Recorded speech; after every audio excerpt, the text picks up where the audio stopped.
finally got up here. Uh, You're a how's the robot. build looking in the world?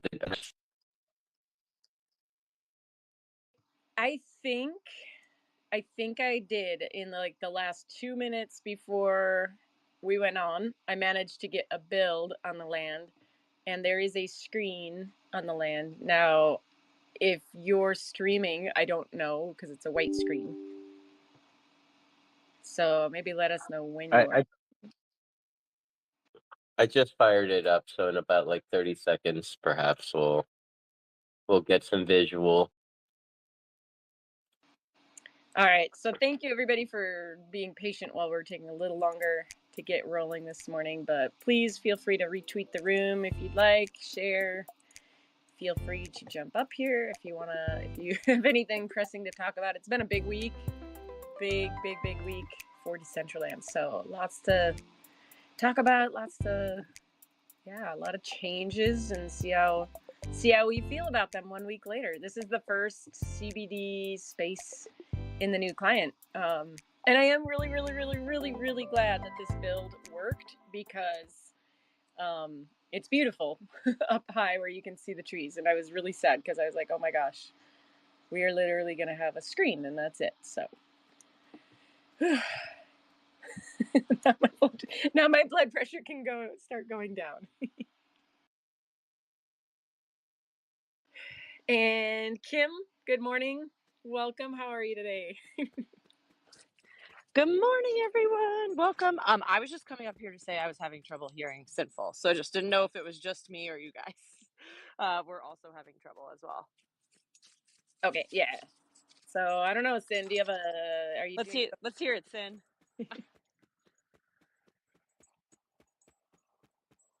Oh, I'm just in a weird Wi-Fi area.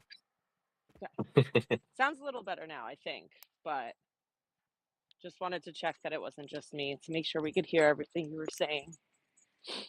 But Canessa, totally agree. It was a really big week. Yeah, like is your blood pressure? Are you finally like coming down from it, or I mean, I feel like you might just crash, like come down with a cold or something. It's like as long as you have to go. Uh, Sometimes when you stop to take a breath, that's when it hits you. I feel like that'll be a me on November 25th after music festival's over. Um, kind of in a still like a long sprint going forward, but I think that's just because there's so much exciting stuff happening. That I also have the problem of like overworking when I'm pumped about something and I think it's fun and cool and exciting, and that's been the past, month or two ramping up for all of this. I find myself like, I'm like, oh, I'm done for the day. And I'm like, well, let me just peek in and see what the community's doing. Or like, let me just see how Twitter's going. And I'm like, Kim, you logged off, get off. Or I'm like, let me go for a quiet Saturday walk with my dog by myself. And then I'm like, oh, the spaces is happening. So that's been my brain. So obviously not doing a good job disconnecting. But when that happens, it's usually because I'm excited and it's something fun. So can't complain too much, but I will say November, December, I am hoping to do a better job chilling. Oh, it has got to be about that balance because, yeah, I know you had a crazy busy year, and I mean it's been an awesome year for change and growth, but it does, yeah. You gotta keep it balanced because otherwise it's a lot. Yoga on the beach, dog walking, maybe like Fight Club or something like that, like a really nice high impact sport just to kind of like get all of the craziness out. Yeah, I was doing a high impact boot camp, but you saw me in Portugal, so you know how well that was going for me. Um, but I do have family vacations planned later in the year that I'm very excited for. But yeah, making it work. And after this week, it's one of those like it was all worth it. So happy to be doing the work. So what is your favorite like surprise of this last week? Like after, because you kind of, I mean, you knew all the changes coming. Are there any like ahas or surprises after watching the community like step into this new world, or just anything that might have come along? Not as many surprises, but more just like moments I enjoyed. I think the parade for me was like so much fun. Um, Getting Yamel to come into World and then seeing like everyone show up and wave all the flags. Not gonna lie, I am like probably one of the least public display of emotion in terms of like tears, crying. None of that. That's not something I grew up doing. We're very much a like stoic family. And when I jumped in World and everyone was waving their flags, I like couldn't believe it. And I was like, there are tears running down my face. Who am I? What is this? And so that was unexpected and surprising, like just on my own personal account that I would like react like that, seeing everyone in there. Cause I've been in there, for months playing and seeing it, but seeing everyone enjoy it together. I was not expecting myself to have like an emotional reaction to it. So that was probably my biggest surprise.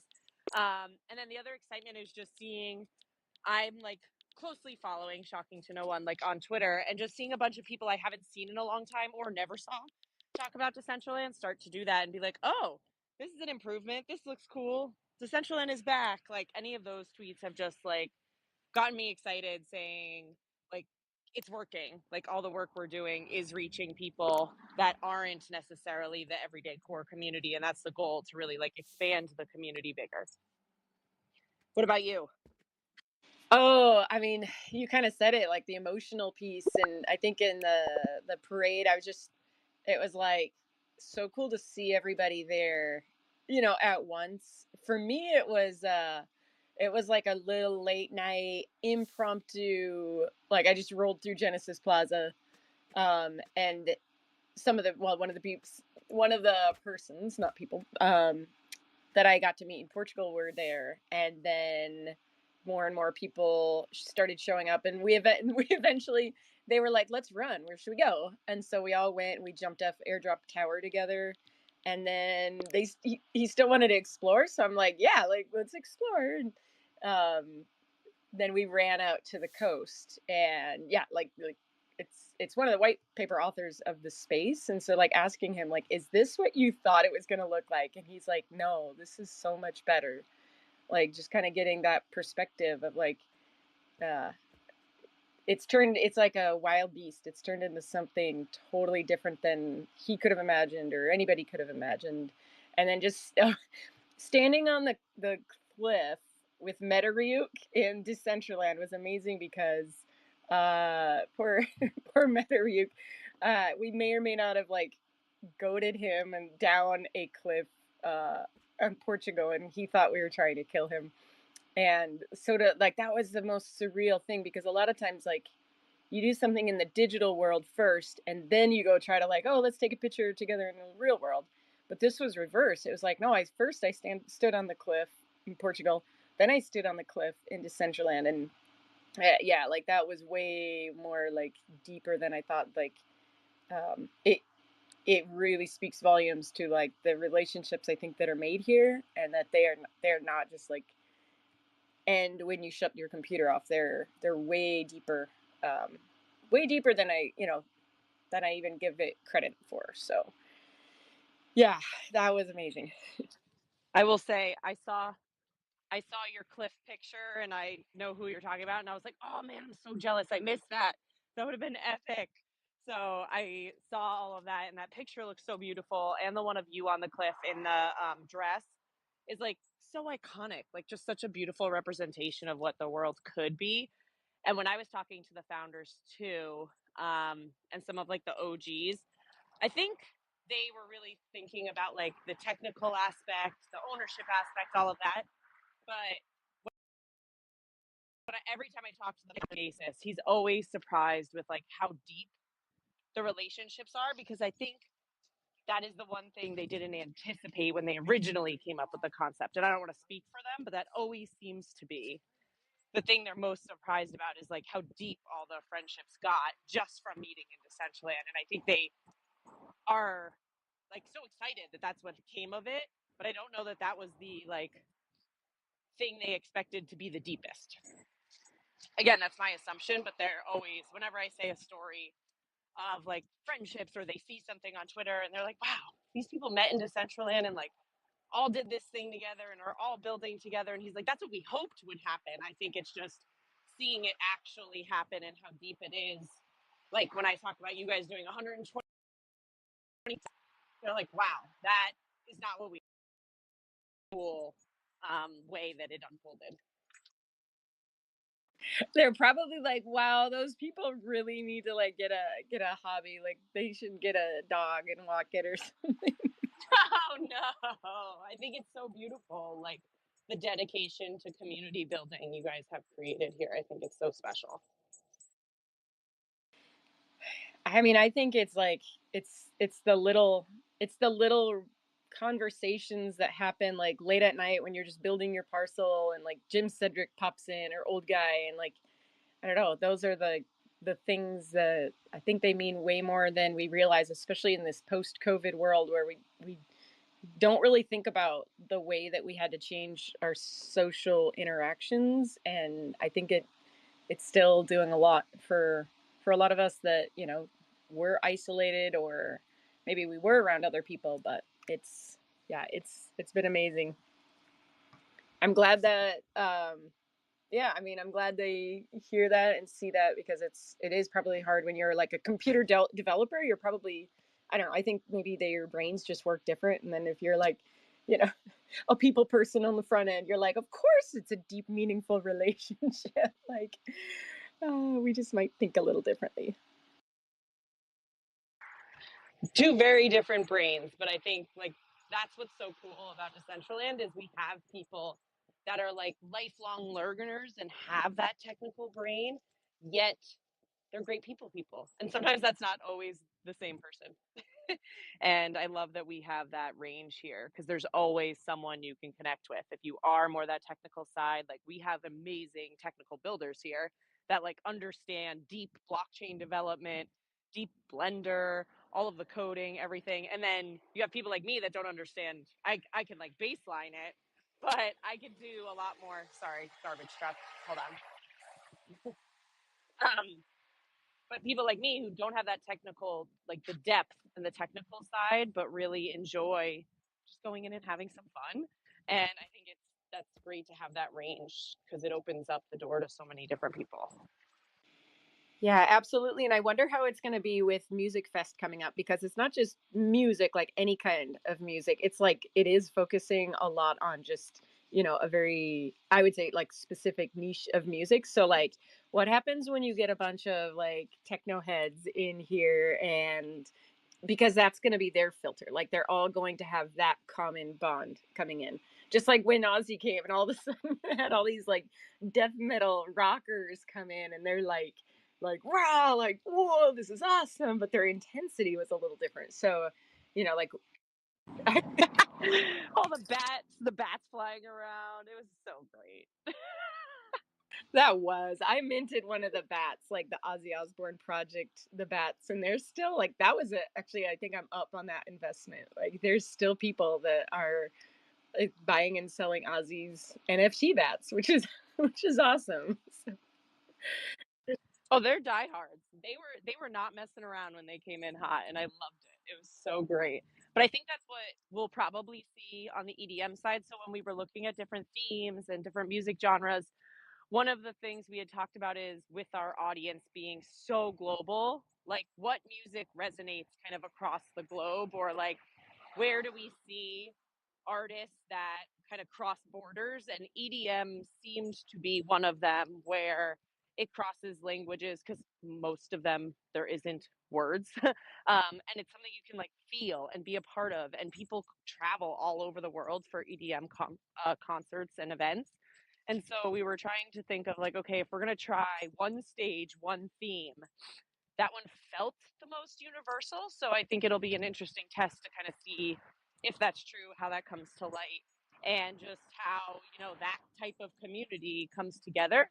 I think also just remembering DCL's early days was like Burning Man esque, and that is also like an EDM vibe. And so I think those people kind of cross pollinate and come together. So we're really excited about the lineup. There's a huge range of people. Like we have more mainstream, we have more Web3, we have people dabbling in the middle, we have obviously OG community members. So really excited to see the lineup and was happy to have Billboard do the announcement for us. Yeah, I mean, just seeing that, it was like, whoa, okay, it's like amazing and also really scary because you're like, now are we ready? Like, do we have like we're throwing a party? Tell me Are about we it. ready? We're working on it. We are making sure we are ready. And I guess the big ask from this community is like the big thing we're testing is just like a lot of people at once in the same area because we're doing one stage. And that's the dream, is to have like everyone party together. That's like really what we want to see happen. And so the parade was a really good test, but we have 3 other foundation led events before Music Fest. And so we want to keep using those as big stress tests. So if you're all around and able to join and participate in those, it's really helpful for us because we're going to have developers ready checking bugs those whole events to be like, okay, how can we improve performance again and again? Okay, that's good to know. I mean, I think we all understand it's good to be going to those events if you can. I know, everybody's got work, different schedules, but it is good to know that like we have a bigger picture plan, and we got to help if we can get those bugs worked out before the festival because it's coming really, really fast. I think like 3 weeks. Is it 3 weeks away? Just counting down, November 20th. Yeah. Yeah. So Kim, so I guess since the last time you jumped into the space, we Kanessa and I kind of have decided to pull the trigger on a community music event, the weekend that comes after Music Fest, and I was just wondering what would be kind of like what would be kind of a good timeline for us like to have like any marketing material ready for Decentraland, because I do remember you mentioned that you would be okay with kind of supporting on the official end with on mark when it comes to marketing and advertising a little bit for it. Yeah, absolutely. If anyone has events they want flagged, we always have that channel in the Discord called social amplification. So that's like one basic, easy one. But flag it to me and Dana. We can make sure that we see it. We know it's coming. We can put it on like the highlight and trending events. We have the newsletter goes out every week. And I think having that go in the newsletter of like after the festival, we'll obviously do a recap newsletter and then saying like, and more music to come. Make sure you check out these amazing community music events in the next few days.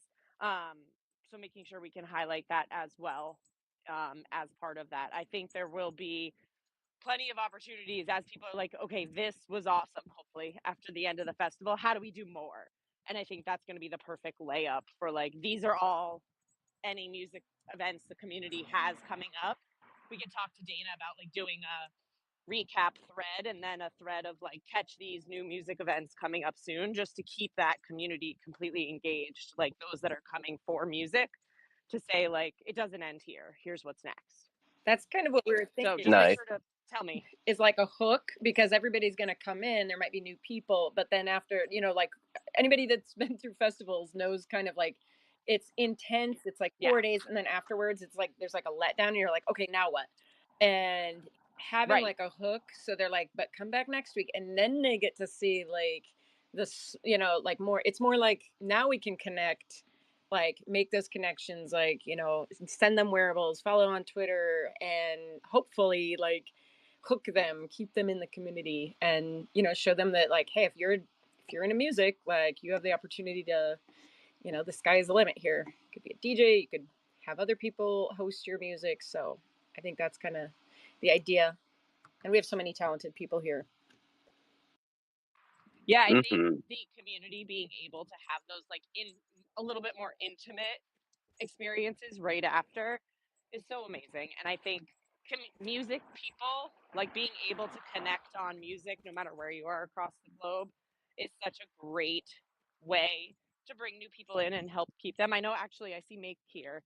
Make, I was like following along on Twitter yesterday, and it was so cool seeing all the people at the event you guys did and all the everyone talking about the music. I saw a lot of people talking about it that I hadn't seen before, and they were like, "Oh, this is like a really fun event. There's great music here, this DJ."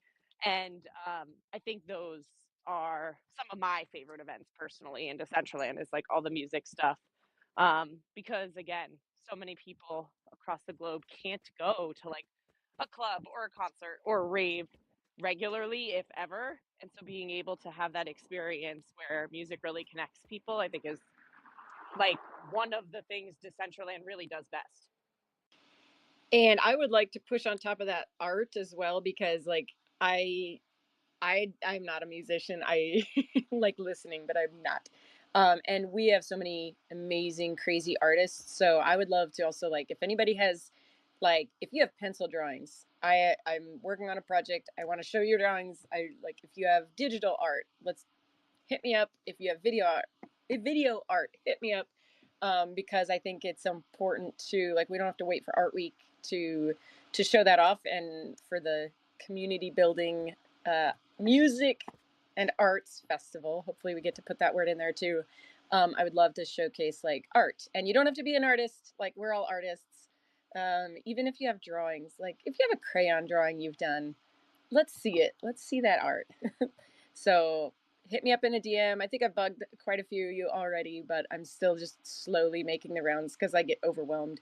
But yeah, music, art, everything. If you are a finger painter, Play-Doh, let's go. Vanessa, make sure you guys send us the official title, event page, whatever it is, so I can start thinking about how it gets incorporated. Yes, definitely. But I agree. Yep. Art for totally art. One of the things we did when I did like the deep dive on our rebrand of just like what does Decentraland do best, it's cultural moments and opportunities. So art, music, history, recreations, like those things that really are the backbone of culture is where I would say our sweet spot is. So I totally agree with art. I don't agree with everyone's an artist. If you've seen any of my work, you would agree. You're like, no way. But not me, but our community is super, super talented.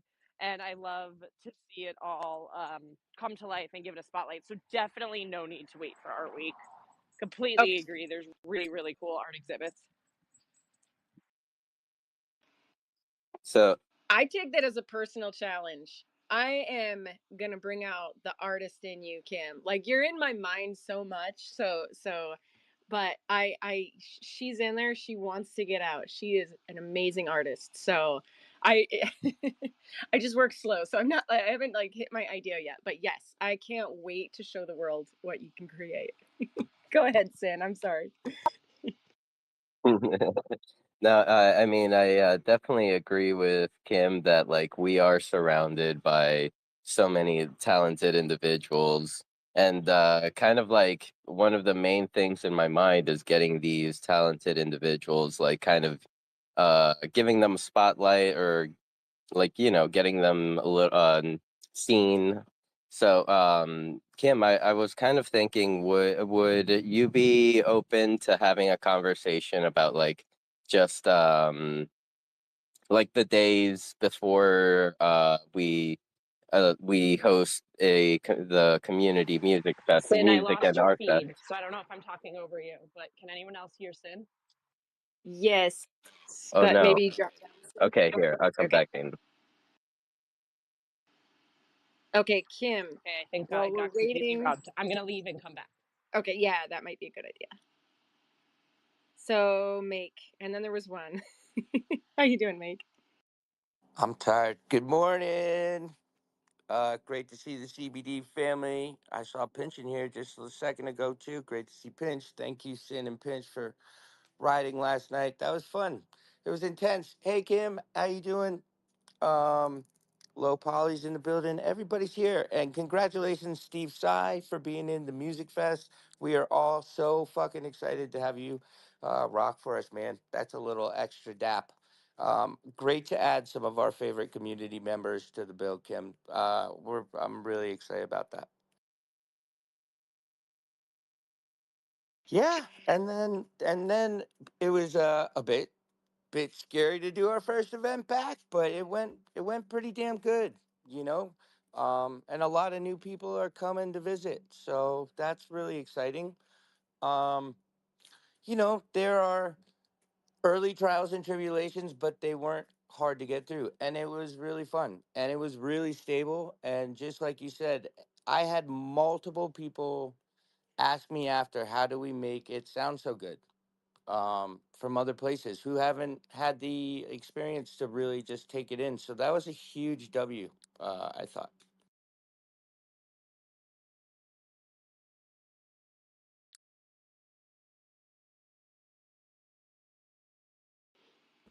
Thank you, Make. Sin, I don't know where you're at with your requests because I approved you to come up and then it says you're requesting. So, yay for Twitter. We made it about 40 minutes without getting rugged from Elon.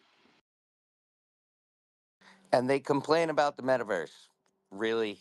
Well, exactly. I mean, every week there's something different with X or Discord. I mean, it's you just pick which platform that you're upset with and you can find a flaw in it. Um, I'm gonna send Sin back down and maybe try to come back up. Yeah, Make, I like it was really cool to see like somebody was in my DMs wondering how can they get their beast in Decentraland. Like they know they've got the beast head, but they were like, how do I get my whole beast up here? So that is really cool to see people wanting to come back. There, we gotta.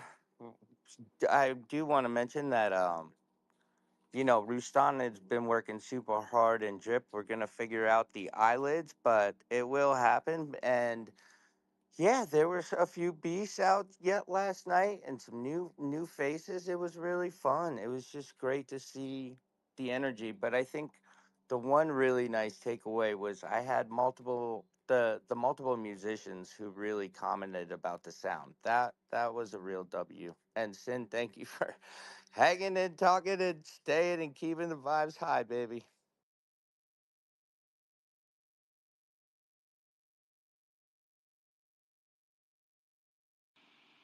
I don't hear you, Sin. Here we go again. Can you hear me? I came back as Decentraland Yeah, because Kimbo wasn't yeah, working at all. I oh gosh, Twitter. But yeah, I don't hear Sin. Do you guys hear him? No, but I can hear Make perfectly. Here we Okay, go. musical chairs. So Yeah. Sin, maybe try drop down, back, come back again.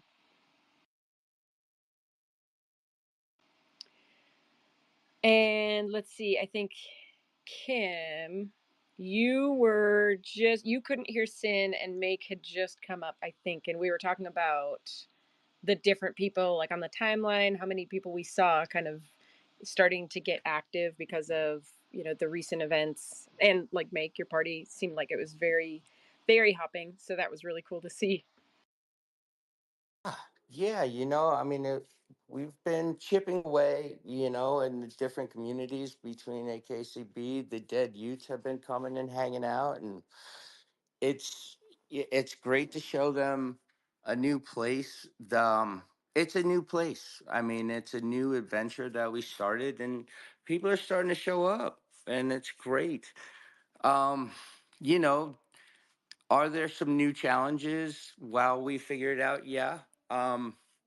I think the builder going away late was a little intimidating, but we'll get there. I definitely think on the B side that we've been working really hard on, or Roostan have been, some of the wearable eyelid issues, which we thought we had solved, but we're going to figure that out. And, again, I think like the Dope Stilo, who was the Web3 artist of the week, who comes from Spatial, was like, wow, this side sound is just unbelievable. And and that just rang out. And he's done 150 straight events in the metaverse. So, and he's just a wonderful guy. So to see people cross platform and then have such a nice experience, was so incredible. And there are just people coming, and it's time to re-welcome them. And I think that's the big prize. And shout out down there, Pinch, who's been co-hosting with me. I've known him since Tubes from the Juice Fam. He has been riding right there next to me and Sim for the last, I don't know, 20, 30 weeks.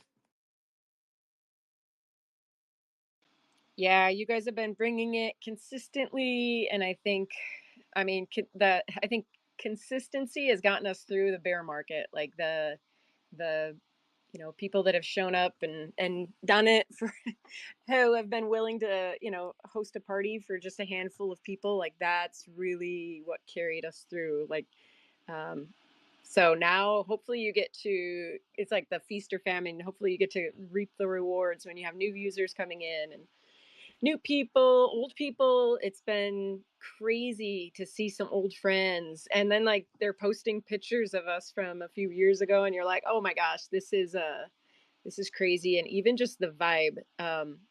Yeah, somebody was like, wow, the vibe in Genesis Plaza when there's a ton of people it was bringing back all the memories of the 2021 bull run. And I don't know, like I kind of forgot about that, like what it felt like. um all right, Sin. Hopefully, I'm trying to bring you back up here. Let's see. And I see we have Pinch as a speaker. Hello, hello. Yo, yo, yo, what's up, everybody? Happy Saturday. Shout out to the fam. Shout out to Kness, Sin, Meg, and we got Decentraland up here. Super dope. I just wanted to speak real quick on what you were saying, Knessa, about like the consistency, because consistency is super duper important. I mean, that's how you grow, that's how you get better. Just a little bit more, with the consistency aspect, now it's about building production value, making the party more fun, more engaging, bringing more people in, and so that's what we're constantly trying to figure out. And we're a little bit strapped on time, if we're being honest. So like Make and I and Sin, we try our best to make sure that we're consistently putting out the best possible party that we can. And so we're constantly cooking. So this weekend hopefully we can do some more cooking. But yeah, we're getting hot in the kitchen, y'all. It's been a journey. It's been fun, and yeah, much love to everybody. That is awesome. What is a memorable aha moment from you this past week with the new client launch? Oh Okay, man, I loved it. here we As go. soon as I jumped into it, it just felt different. The aura Yeah. felt amazing. You could just tell like there's a lot more activity going on right now. There's just a lot of hype. I've been seeing more people talking about the metaverse just in general on the timeline. And I think a lot of that is because of what Decentraland is doing. Like people just they took notice and they see it and they see all these people coming back and they see all of this cool all the nice new graphics. And so it looks amazing. I had so much fun with it running around yesterday and I can't wait to continue building and having these parties in Decentraland. So it's nice, man. It's just being in Genesis Plaza and then just walking around and then just looking at the bar and just being able to see things just so far out, just seeing everything that's been built, it feels like a true world now. And so it feels really, really amazing. So I can't wait to continue, just running around in there and seeing what's up. That is awesome. Mic check for Sin. Are you here now? Hi. Okay, thank you, thank you. And let's see, Kim, you've got your hand up. Oh, I just want to say hi, Pinch. I don't know that we've met before, but loving all of the stuff you make and Sinful have been doing with the parties. Make about the eyelids. I know Rustan had messaged me. You're working on it, but if you're stuck at all, just shoot a message in the Discord, and I can help flag it too to make sure we get that going. Obviously, you all are doing a lot in the community, so I want to make sure the wearables definitely work for everyone coming in. So keep us posted. Keep using the Discord to flag it. It's a beta, but we're making changes really quick. We have a lot of engineers that are dedicated to support for the next few months. So keep us posted.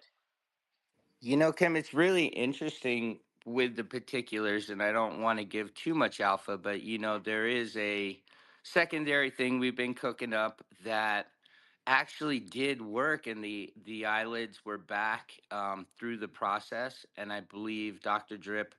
I mean, end of the day, Rustan and Drip were cooking like crazy, and we know how deep they're involved. And the process actually worked for the secret project. but not for the collection. So we are digging. I know there are a few people talking about it, and we also ultimately know we're going to come through this, and it's going to work out. So we'll catch back up because I think the work that they have done thus far will help a lot of wearable makers. You know, everything that's been done for the beast that you helped us and we've done to work with have bettered the other processes, whether that was, you know, getting all the link wearables back or making decisions. So I think if we can find this genome that has, you know, for whatever reason these pieces missing, I think a lot of people will have the ability to get their wearables back in action. So thank you.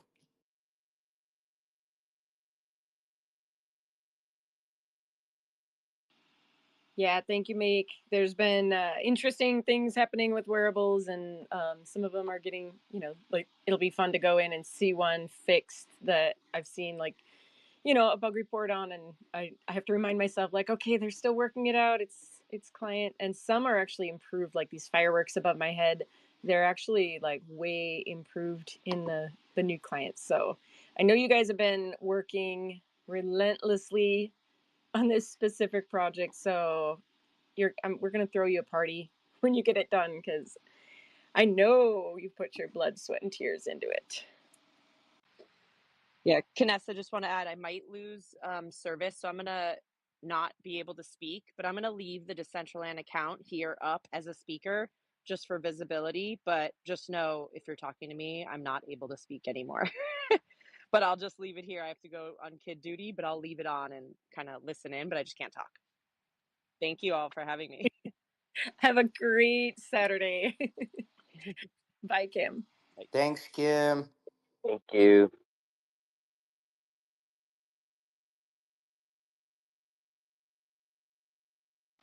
All right, we got you back, Sin. We got Make. We got Pinch.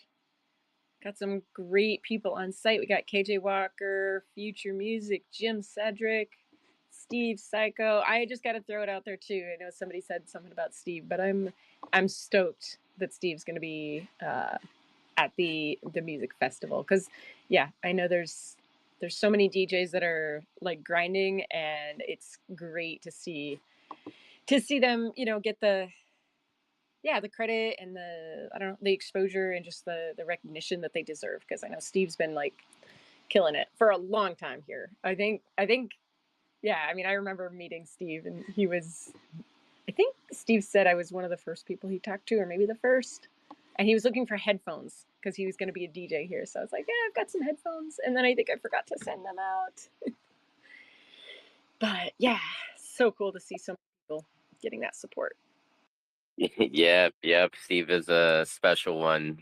Never left. He's always been around, always showing love. So yeah, definitely really happy to see him have an opportunity in the music fest.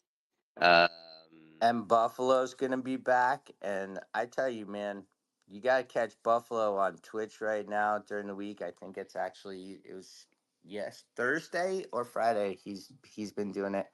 Killing it. Also, huge shout out to Lovely down there who built MySpace or built it for Hyper5 for the Beast and let us take it in there. Couldn't have been done. Also, the wearable maker, but is doing an incredible event with One Existence and VJ Deliria. They started in Hyperfi yesterday. It looked fantastic. Cat 5 was back and the Beasts were back. So shout out, Lovely, One Existence, who put the whole thing together. Um, and don't forget, it's going on today too. So shout out, family.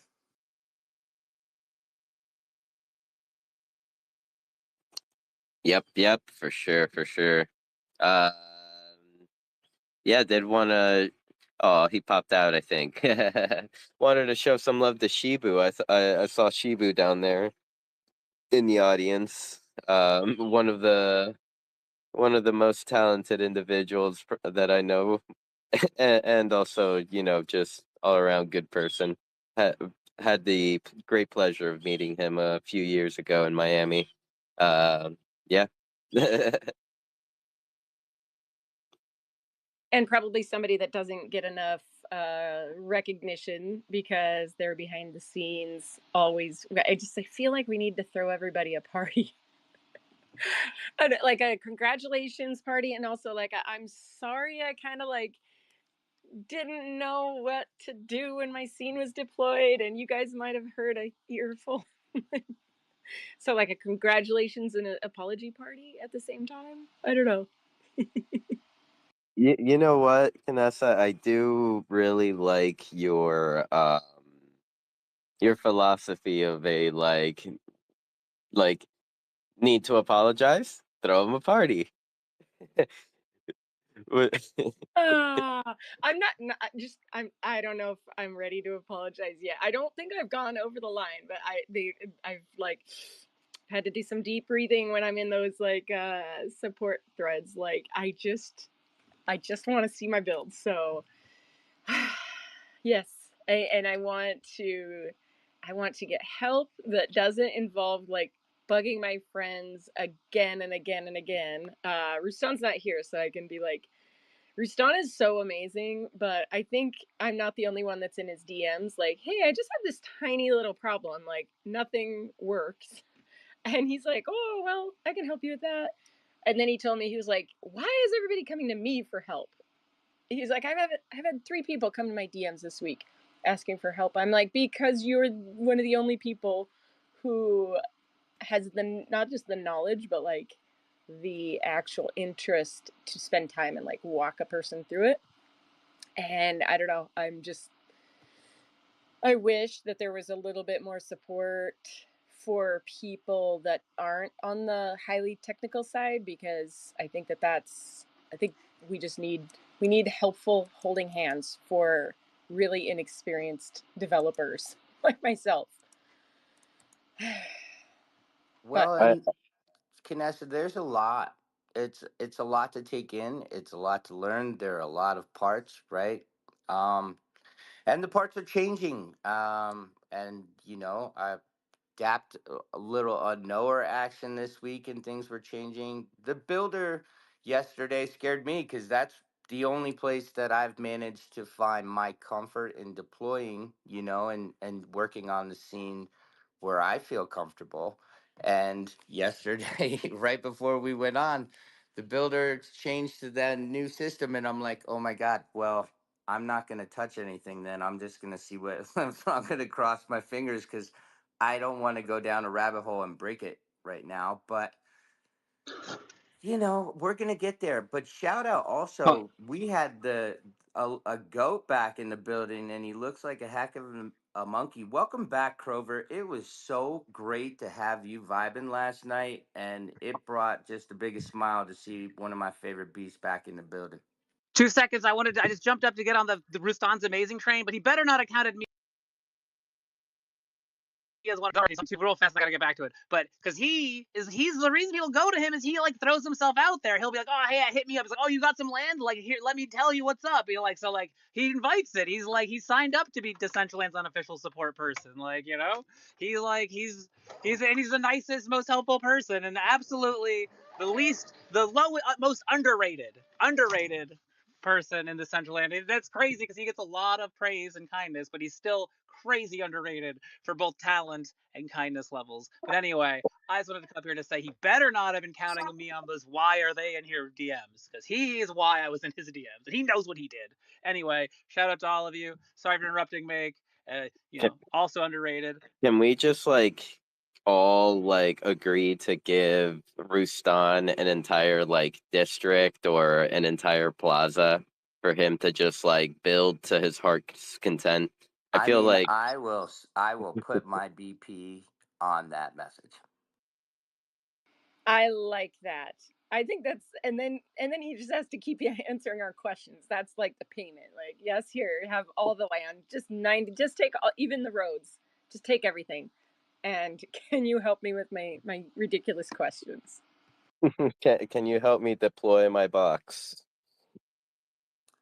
Well, what I was saying is shout out Crover, who did a ton of dope events for us on X and live when things were up, down, and sideways, didn't stop, needed some some minutes, but to see you back, family, brought a huge smile to my face. Welcome home, brother. Man, thank you guys so much. Definitely had to pop in here and say what's up to y'all, man. I missed you guys.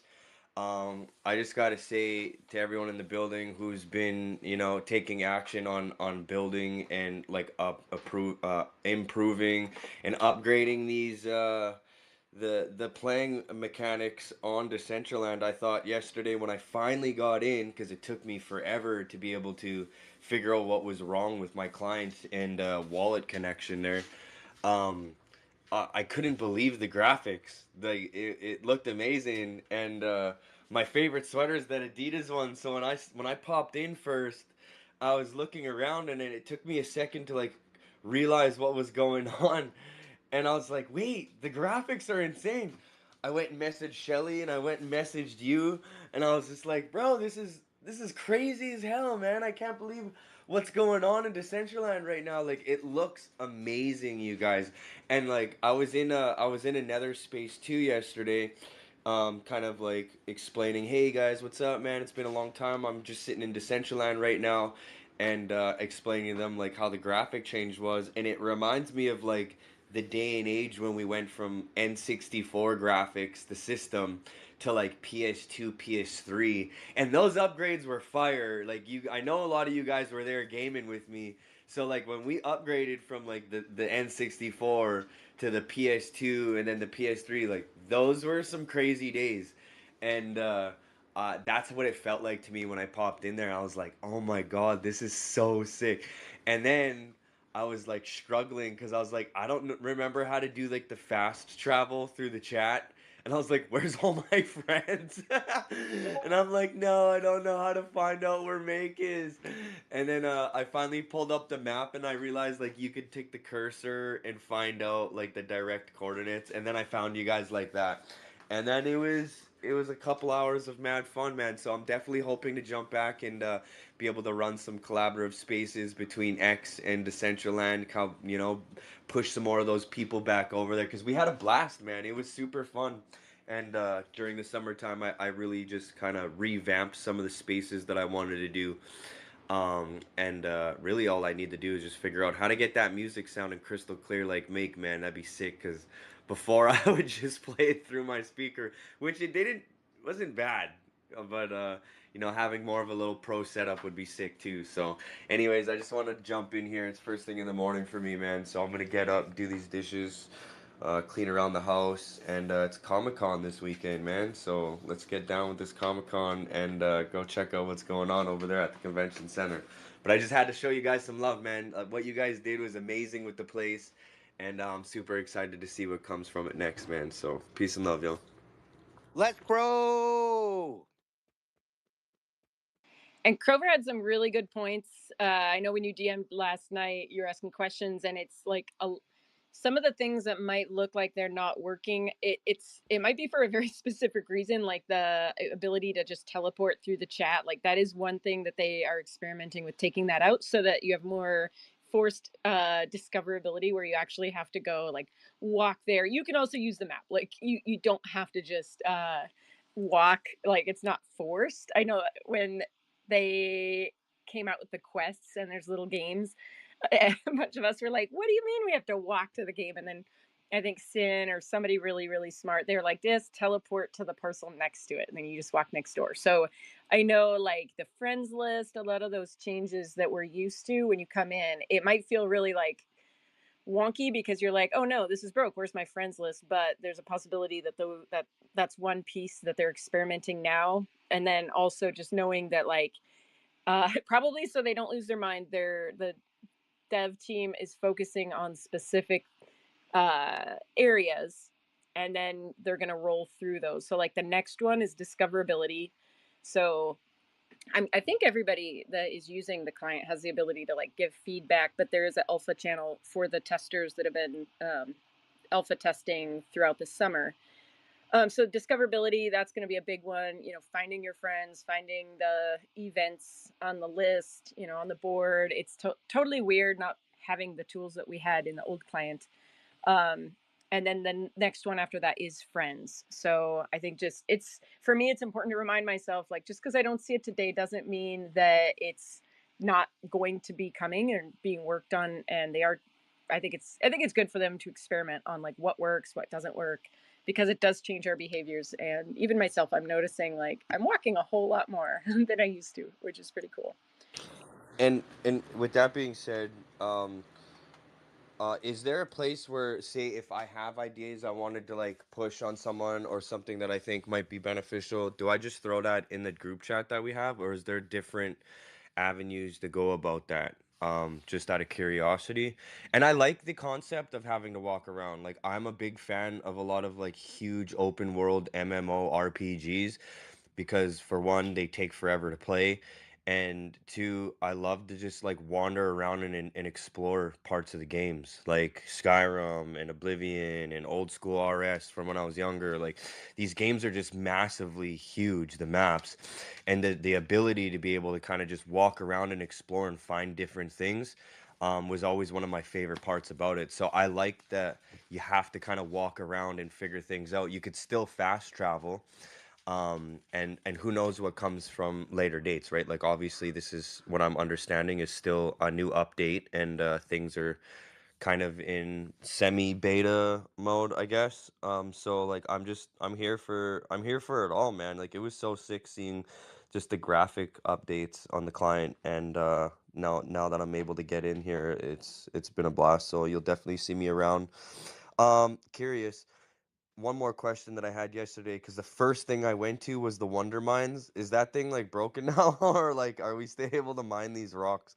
Because I that mean, was you the can mine it, but I think the problem with a lot of the games is like if they require a grant to operate, and then that grant runs out. Some of the games have decided to not maintain like their servers or like a Polygon wallet that is in charge of the gas fees for transactions on the wearable dispenser. right. So you'll see like a variety of different things where, I mean, I don't know. I personally think if you get like over $250,000, you should be able to keep your wearable dispenser operational. But that's just me. I haven't made a game yet, so if I made a game, then I'd be able to control that. So yeah, I think that might be one of the issues with Wondermine. I'm not sure how much the Polygon fees are, but Okay. they Yeah, must be steep. I was just curious because that was the one place you'd probably find me running around causing mayhem. Like many others. So I just kind of wanted to know if that thing was up, because there was nothing really going on there yesterday. So I was like, what's going on? But now that I'm realizing that what you just said, it kind of makes sense. And it leaves more room for more activities and games. And I'm sure like there's a lot of other cool stuff that's going on there. So I'm definitely gonna have to go wander around and find my new spot. So thank you guys so much. I'm gonna continue on with my morning, and I'll be down here listening.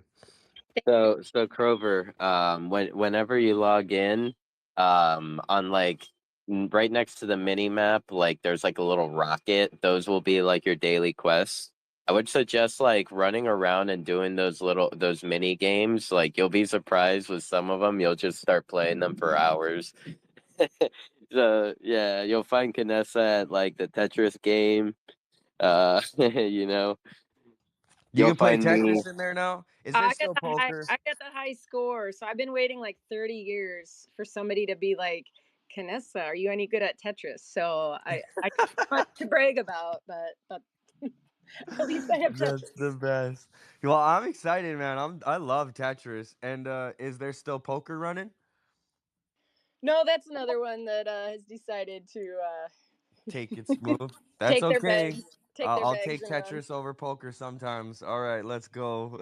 And then Crover, you did ask one more question that I want to give you the answer for. If you have Yeah. questions or feedback, the best place, people here are gonna love me. Put in a canny request. Just kidding, just kidding. I'm just being salty. I would put in anything like that in the main Decentraland. Don't go to the DAO. Decentraland Discord. I would put it there, and then like if it's a request, a like bigger one that you want to see change, that is air quotes how we do it is put in a canny request. But I think just getting right now, there's so many new things coming that having like just dropping a comment in the Discord being like, hey, I want to see a badge for visiting every parcel on the map, and they might be like, yep, we're on it. It's not here yet, but we're working on it, or something along those lines. But that's the quickest way, I think, to get any kind of feedback is Right. right. Go to the Can source. someone, sorry to interrupt, can someone send me this Discord or show me exactly where I could find that? Because I just checked on some of y'all links and it's not on there. It's the main Decentraland, right? See the Decentraland account. Yeah, I just tried to see on their link tree, Oh, but okay. Okay. I don't think it's on there. Okay, so the best way to do it, it's because like they even have invites turned off. Like we can't even invite you to that for some reason. So when next time you go on Decentraland, the platform, um, like where you spawn in Genesis Plaza, there's gonna be like their Twitter. There's gonna um, Oh, okay, because I have it on my phone, my new Discord. But I can get it on my laptop also because I have two different Discords. So I'll be able to do that one and then see if I could send it to my phone one because that's the main new one that I'm using. But yeah, mhm. I'll figure it out, bro. That's cool, man. As long as I could creep up in there, that'd be great. All right, man. Thank you Yep, guys. for Have sure. an amazing day. Yep. And yeah, we have the community building, the Decentraland Discord. Don't be shy. You could always ask questions in there and hang out and whatnot. Have a good Saturday, man.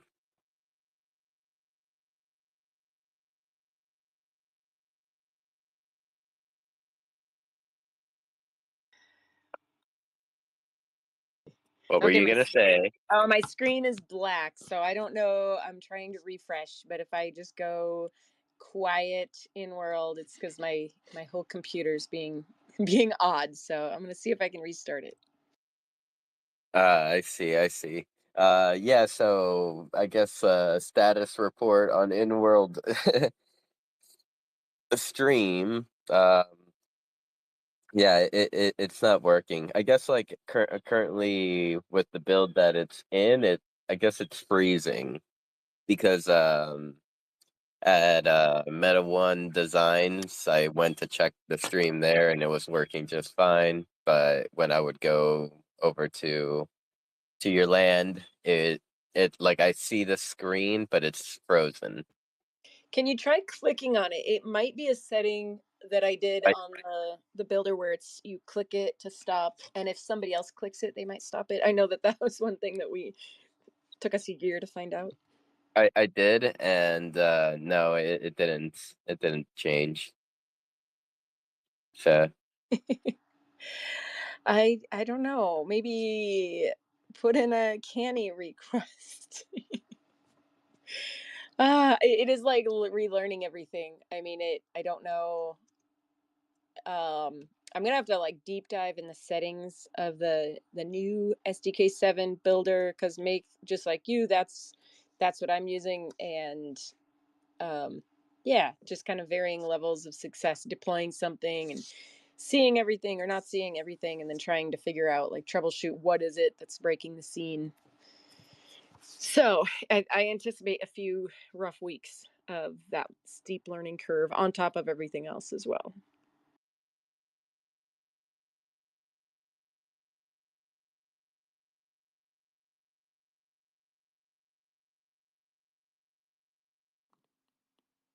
Is anybody talking? Nope. So I got a question. Is the builder as we know it web based? Is that now turned into officially the creator hub and that's how we have to start adjusting our stuff? I believe so because I just started using the let's see, let's come up with the right terms. The SDK7 web builder, and I've been hitting parts that are not working, and they told me go to the creators hub. So the creators hub is something you have to download. My poor computer. And I think that is what they're going to support. And then the legacy SDK6 builder, they're not going to support that at all, and definitely not the SDK7 builder. But right now, I don't know. I know that like it looks like people can't deploy because it's not finding the coordinates of the scene after the space I've got to go in and like do some troubleshooting to see what part works and what part doesn't. Yeah. Gotcha. Okay. Maybe, uh, maybe there's a class or something we could all team up on with that. I finally found my comfort with the web builder, and when that switched off late last night, I went into a panic of high accord. Yeah, that's kind of how I was before the show today and last night trying to figure it out. And I think it's a combination of things. Like we're trying to learn, like we have to learn something new. We can't deploy, like SDK 6 really doesn't work now. So we have to do the SDK 7. And then on top of that, there are less developers, less support staff to help us because they're all focused on the client. So it's like a really icky perfect storm of like we're freaking out because like I've got, like I told them this morning, I'm trying to get this screen to work for the CBD event in a half an hour. And I mean they're trying to help, but it's their resources are thin. And I I don't know, maybe it's just like for a while, I don't know if it's fair to expect events to be just happening seamlessly or just like in these next few weeks have a lot of patience and grace with each other that like, oh, like I just thought we were going to not have anything on land today. Literally this scene deployed 2 minutes before I started the space and suddenly it was there. So maybe just like being on the chat threads and holding hands for each other and finding out like, all right, make this is what worked for you. And because it's frustrating. I'm not gonna lie, like thousands of dollars, thousands of hours invested in this, and I can't even deploy a scene. It is frustrating, and I've been here 5 years, and I cannot imagine a new user coming in and being like, "What? What? No." But I have faith. I have faith. It's gonna work out. So, a few shout outs also. Shout out Toad in the building, one of Pinch's and my fam favorites. Shout out 4B fam in the Forden. Great to see you, family. Jim Cedric flying around. Guys, I am not kidding you. If you haven't seen what Jim Cedric's been doing and on Instagram, I don't know if anybody uses Instagram, but Jim Cedric is out there cooking. Yo, shout out, Chris. Good to see you, man. Good to see you, Chris. And let's see. Yeah, big shout out to everyone that's here. Thank you for your time. Sandbox Dow. Good to see you. And we have Alpha Angels, Madamus. Lots of friends here today. And yeah, if anyone is just like coming back and it's been a while, you're more than welcome to request to come up to speak. Um, and yeah, I mean, if you have any questions about or you're curious about the new client and what's happening within it, how we're doing things, how we're trying to do things, what are we struggling in, like definitely you're more than welcome to take the mic. Uh, let's see. On my screen, I see Pinch with his hand up. Is this hand a real hand? Yes, it's a real hand. I just wanted to ask you guys, what are some of the fun events that are continuous, kind of like how Make and I and Sin do the parties on Fridays? What are some of the other events that are, kind of like the staples of Decentraland? Because I really want to start showing up more, and I just want to make sure that I'm supporting the people who are, consistent and who are, part of the fam as well. I mean, Toxic's been out there doing her MF thing.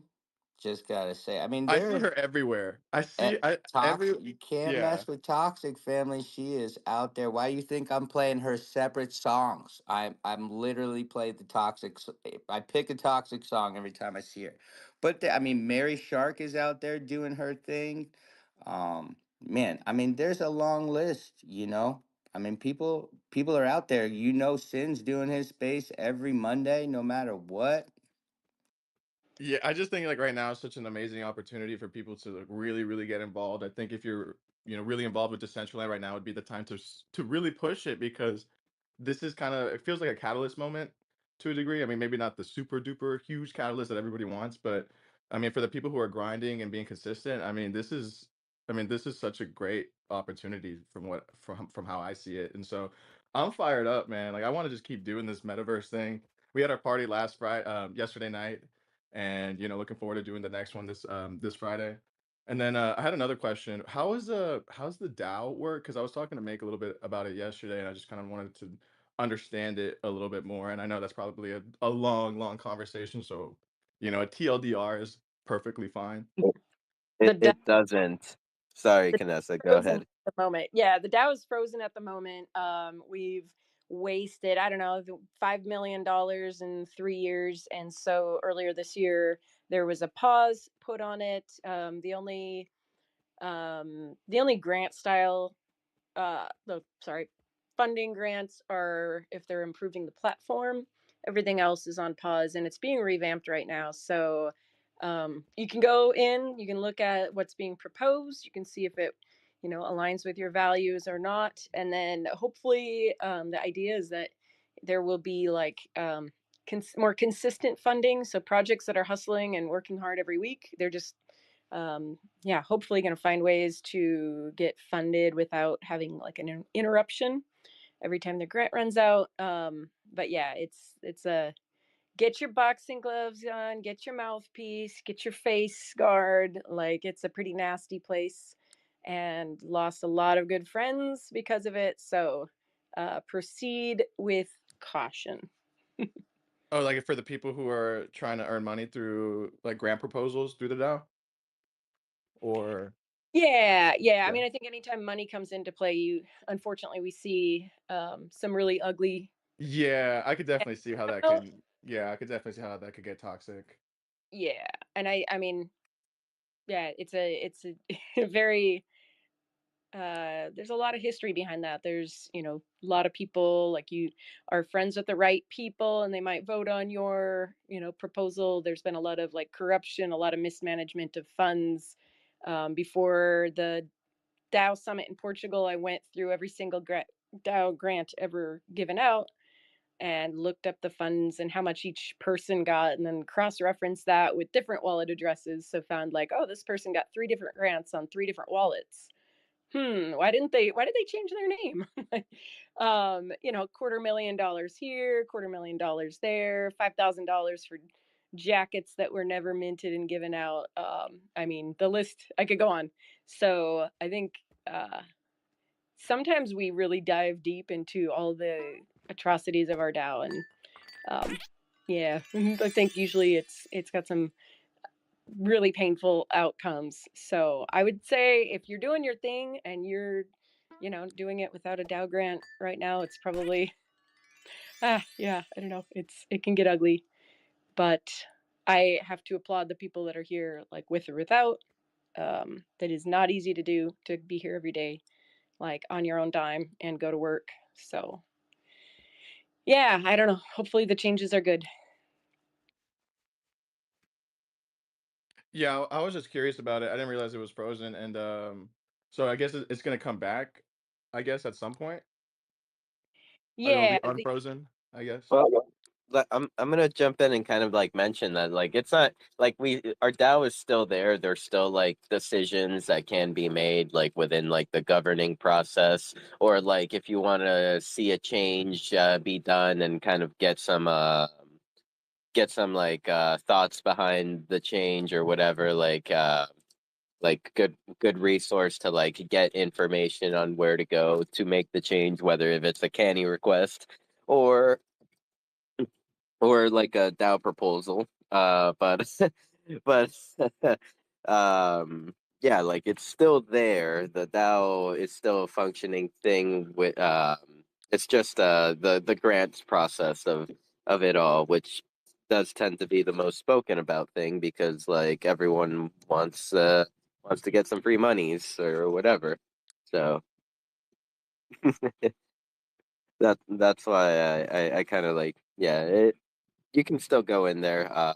You can access it on decentraland.org, and in one of the top, like the tabs up in the middle, like top middle of your screen, will be vote, and then like from there, like all those tabs are related to the DAO. You'll see a transparency tab where you see where how much mana and monies there is are in the treasury, or like any expenses and stuff like that, monthly expenses.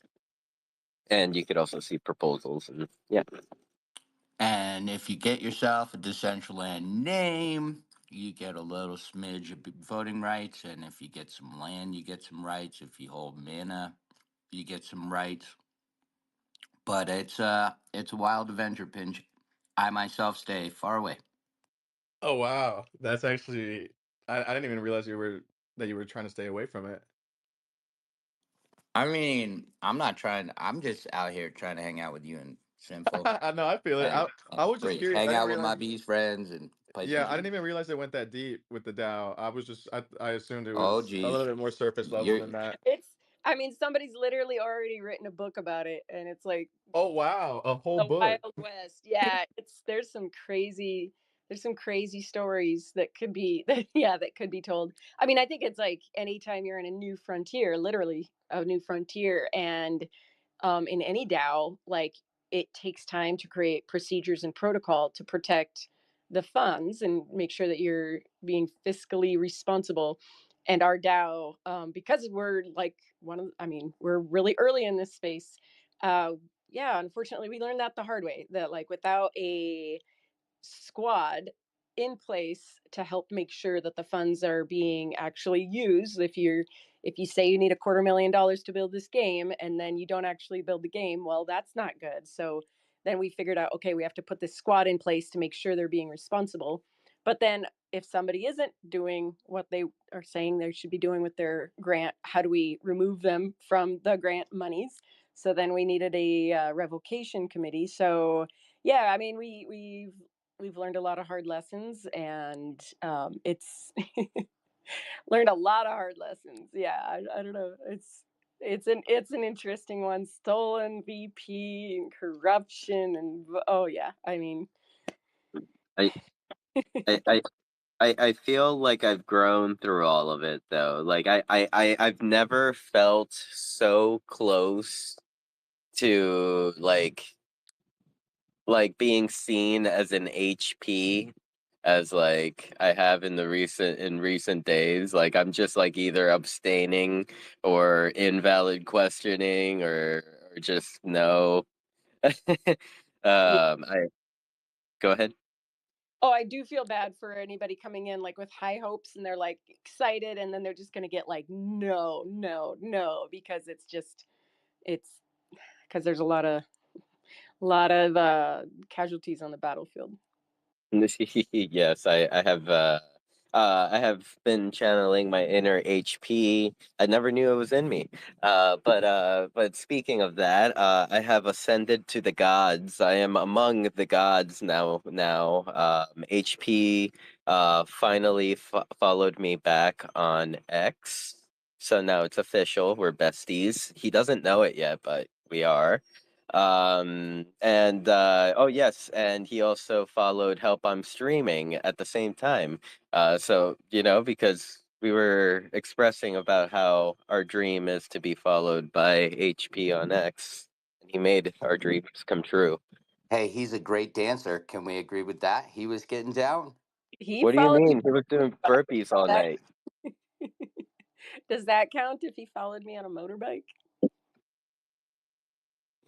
What? Nothing. He's crazy. He literally drove like a bike like across Europe. I'm like, do you not like that is a lot of muscles. Like, yeah. Anyway, yeah, the Dow. It's. I think maybe better to talk about the weather. Like, is it sunny by you today, Pinch? Like, is it cloudy? It's much You don't safer. have a Over hurricane here, coming, do you, Pinch? Because you got it's one coming. sunny. It's sunny here. I'm sorry, I missed the context of the conversation, but it's sunny. Yeah. It's cold in Canada, you guys. It sucks. But yo, one of you guys were talking about jackets or something, and then it got me thinking about like a sweater or a t-shirt. And my only question here was, Is there anywhere where I could get a sick Decentraland hoodie so I could rock it around in Winnipeg, Canada, and people would be like, "What's that?" And then I could shill them this stuff because I love just talking to random people about all the cool stuff we do in Web3. Crow, you could go to the Mew website and get yourself a Mew wearable and a Mew IRL hoodie. It's fantastic. No, that's dope. And but I'm asking if is there like real Decentraland merch? Like There's not yet through like I worked with Kim a little bit last winter to try to get that set up. But you can go to like Redbubble, um, like those print on demand that sites. was my next question. Can I Yeah. just go somewhere and get Oh, Decentraland put on there for myself and oh yeah, maybe go to hopefully not Redbubble. get in There's a trouble? ton of designs. Like when I knew when I knew I was gonna quit teaching, I went and may or may not have bought a bunch of like Bitcoin masks because I was, had to wear masks. The last week of school, I wore these Decentraland and Bitcoin masks. I mean, that didn't age well, but like, yeah, you can get a bunch of cool designs. There's one that says HODL, and it's the Decentraland logo is the O. So I think on Redbubble you can choose whatever you want it on. But I would highly recommend the Mew hoodie because the quality is there and I mean Decentraland is cool, but I don't know if it's got the Riz the Mew does. So just my 2 cents. I'm just saying, you have no. I think I sold like 3 hoodies at table tennis the other day. I walked in and it's like Mew everywhere, and they're like, "Yo, what's a Mew?" I'm like, "You don't know what a Mew is? I mean, come the fuck on." Do you guys know what it really means to Mew though? Like are you guys bilingual in middle school language right now? Is that like a cat thing? I am No. bilingual in middle school language. No, it's like middle schoolers. You to Mew. Oh my gosh, you I guys are know it's Yes, I know exactly what you're we're talking getting about. The mewing. Yes, I know yeah, exactly. Yeah. old. Uh-huh.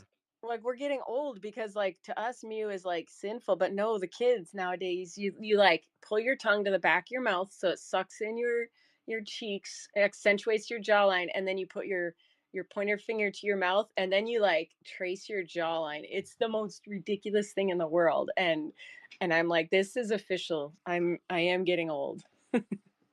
You and whatever Pin should happened. spend more time together, Canessa. That's all I gotta say. Whatever happened to the 151st Pokemon Mew? Like that's where I thought it was, and then all of a sudden there's kids retracing draw lines and cats mewing, and you know what? I've had enough today. I'm going back to bed. No That's cap. Skibbity Ohio. Sigma. Yeah, Sigma's a cool one. I like Sigma. I like Sigma's good. Aura. I don't know Riz what Ohio did. Riz is good. Aura. Trying to think. or uh, Aura is definitely a big one. Sigma's those two I think are like the two big ones, and then the younger kids, the Skibbity toilet. I don't get it, and I don't want to get that one. Oh God. I'm thick in Skibbity toilet. It's Skibbity everything right now. Yeah, and that's very young generation. I'm talking like that's 6, 7 grades. I'm gonna go ahead and dox my job. I teach middle school and I've taught 8th, 7th, and 6th grade, so I understand exactly what's going on. The high schoolers don't say it as much. It's definitely skibbity toilet is for sure like a 6th grade and under thing. Like if you see Kim Kardashian's daughter, I forgot her name, but she gifted her mom Kim a skibbity toilet necklace. So like she's in elementary school probably like 4th, 5th grade. Like that's that era, like that's like that generation. And then a little bit older is like the Aura, the Riz, the Sigma, and then like it also kind of blends between all of it. But it dies off a little bit once they get to high school. Like the high schoolers, they get a little bit more mature and then they kind of stop saying it. It's really a middle school thing. Like it's a Thank straight up middle you. school thing. I used to troll my high schoolers because I was a high school teacher. I anytime they didn't want to work, I was like guys, it's lit, fam. Like, whatever. I don't know. That Even was ours. Yep, that was yeah. us. So then It's they'd be like, lit. when Or you're middle bet. We aged, said bet a lot. yeah, when you're trying to be cool, like suddenly it's not cool, and they're like, "Oh, you're so cringe." But cringe wasn't a word back then. So, oh, I Yeah, live we are to getting old troll though. them. It's okay. I'm proud of my generation. I'm very proud of being a millennial and riding with the millennials until we all die, or hopefully maybe live long enough to where we can extend our lifetime to however long we want, which would be pretty crazy. I love it. I love it. I'm sorry, but I'm gonna defend Bet. I still say Bet. I've been saying bet since 2010. People And didn't get it when it first came out, though. They were like, "What are you betting?" I'm like, "No, it's not. I'm not betting anything. It's the same bet." yeah, yeah. So I mid. still say it. I still say it too sometimes. You guys are so mid, so base. Mid. I try to stay away from saying mid, especially around the kids, because mid is it feels like it has the marijuana culture behind it. Like that's what I feel like that's where the mid is derived from, is like buying mids, and so like people Oh kind of no, took it. So I try to stay away from the mids that's like good. that. That's good. I stay away from the mids too. Don't you worry, bud. Yeah, I just like that. literally staying away from the mids. I just like that I can talk to my kids because I talk to you guys and you can keep me up to date. Make you're like a big old kid. That's the They definitely have Peter Pan as a dad. There's no that's the question there. aura you give off 1000%. You feel like a huge kid. But it's okay. I think that's all. I think people in Web3 in general, I think a lot of us give off that vibe. Because I mean, for us to be here, we have to be innately curious, and just curious about things. And so like that's a very kid thing, right? Like kids are curious about things they want to learn. And so, it doesn't surprise me that a lot of people in Web3 have that sort of persona, where like they are kind of like big kids, which I don't think there's anything absolutely wrong with that at all. I mean, like who wants to be a real adult? That's lame. I tried it. 10 out of 10. Do not recommend. Yeah, it's not fun. Yeah, being a big kid is way better. It is. It is. Toxic. You've been so patient with your hand up. Your hand is probably getting tired. How are you this morning, or guten Nacht, guten Tag? Guten Must Abend, be guten later in the Tag. day by you. Yeah, it's like 7 p.m. by me, and I just wanted to say hello to my friends and congrats Meg and Sinful for the great party yesterday. And Meg, thank you so much for the Toxic song. Was awesome. I'm really missing words to say how much this means to me, and thank you so much. And yeah, I think Pinch was asking earlier about weekly events that he can visit, and I just wanted to warmly invite him to TikTok Tuesday. We're meeting every Tuesday at 10:30 p.m. UTC in the green screen. Last week we didn't meet in the green screen because of the new client, but next week we'll continue with making content in the green screen. We're making content for TikTok and things like this, and yeah, I mean, Windows has worked on something because maybe you have noticed that the camera tool isn't working. And I was talking to a dev earlier this week, and they said that they're going to start with the camera tool next week. And it will took them like 8 weeks to get the camera tool done.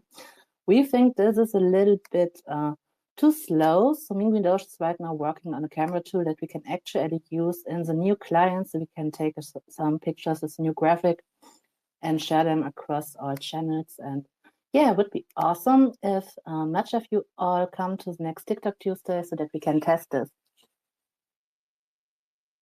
I'll definitely pull up, or I'll Will definitely you send be my friend. Yeah, will you be there? Nice. will who be there? Will I be there? Will Toxic be there? I will be there, yeah. Yeah, Okay, then that's I'm our in. event, right? I I'm in. can't. Thank I you. I'm can't. convinced. Toxic talking. I didn't hear any of that. I sent you a message soon, so I don't know what Toxic said, but maybe you can pass it Uh, on. Oh, toxic. You might need to come back up. I think Canessa can't hear you. Okay, sorry. No worries. It happens. Elon is still kind of rugging us a little bit. I feel like it's more his playful trolly side. I think it's more of a culture thing now. Who are you talking about, Elon? Yeah, I think he's like fucking with us. And he's like, He's just I a could. he's like a Yeah, perpetual rug. yeah. Like he's like, I could release this massive update for X that will fix everything. I have solved it all, but I think I'm just gonna hold off.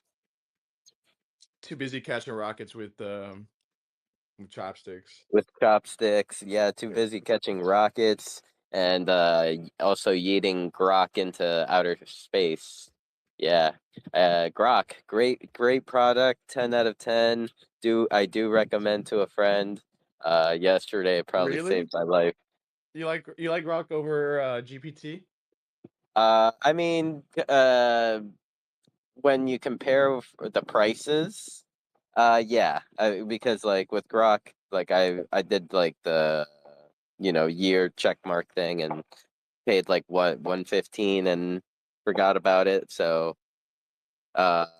yeah, with GPT, isn't it like a little pricier per month? Yeah, it's a little bit pricier, but I do think you're getting like a really strong LLM, large language model, type of thing. I've been using GPT Yeah. since the beginning, and like Grok just feels like just a slightly step down. And Hmm. but the good thing about Grok though is that it gives you real time information about stuff on Twitter and on X. So it's really good for people that are into crypto because you can get really good up to date information about like the latest cutting edge technology. And with GPT, it's not going to get that information from Twitter because it can't. So you're not going to get that up to date crypto information that you were probably wanting. So there's been some things that I've learned from using Grok because I have Grok also because I pay for the Twitter subscription. So like I have used it and it is beneficial. But in terms of like reasoning, I do think that GPT is a step up. I think also Grok just it's good to grok yourself on there to see the profile that it creates, because when scammers try to, get you in your DMs, like it is so easy to create a profile that they can really easily find out, like, I don't know, kind of how to socially engineer you really quickly. So I think it's a good idea for everybody to ask about yourself in Grok, because it'll find things about you that you're like, whoa, I have this much information out there. Yeah, because unfortunately it's still happening where people are getting targeted and clicking those links. So I yeah. never even thought about that. Oh yeah, like it the people that are in my DMs, they're like, I am a ambassador, community building educator. And I'm like, what the heck? That's what I do too. Let's be friends. And no, it's pretty sad. Like hearing the other things, like um one of our creators in the community that was hacked this summer, like specifically targeted the field of work that they're in. So it's just good to know, like, how people are using those tools for evil. So not good. Yeah, evil AI is definitely everyone's worry. I I know can Elon proudly is freaked out. say I can proudly say Grok knows who I am. I grokked myself a couple months ago, and I also corrected it in needed areas. So Grok knows who I am.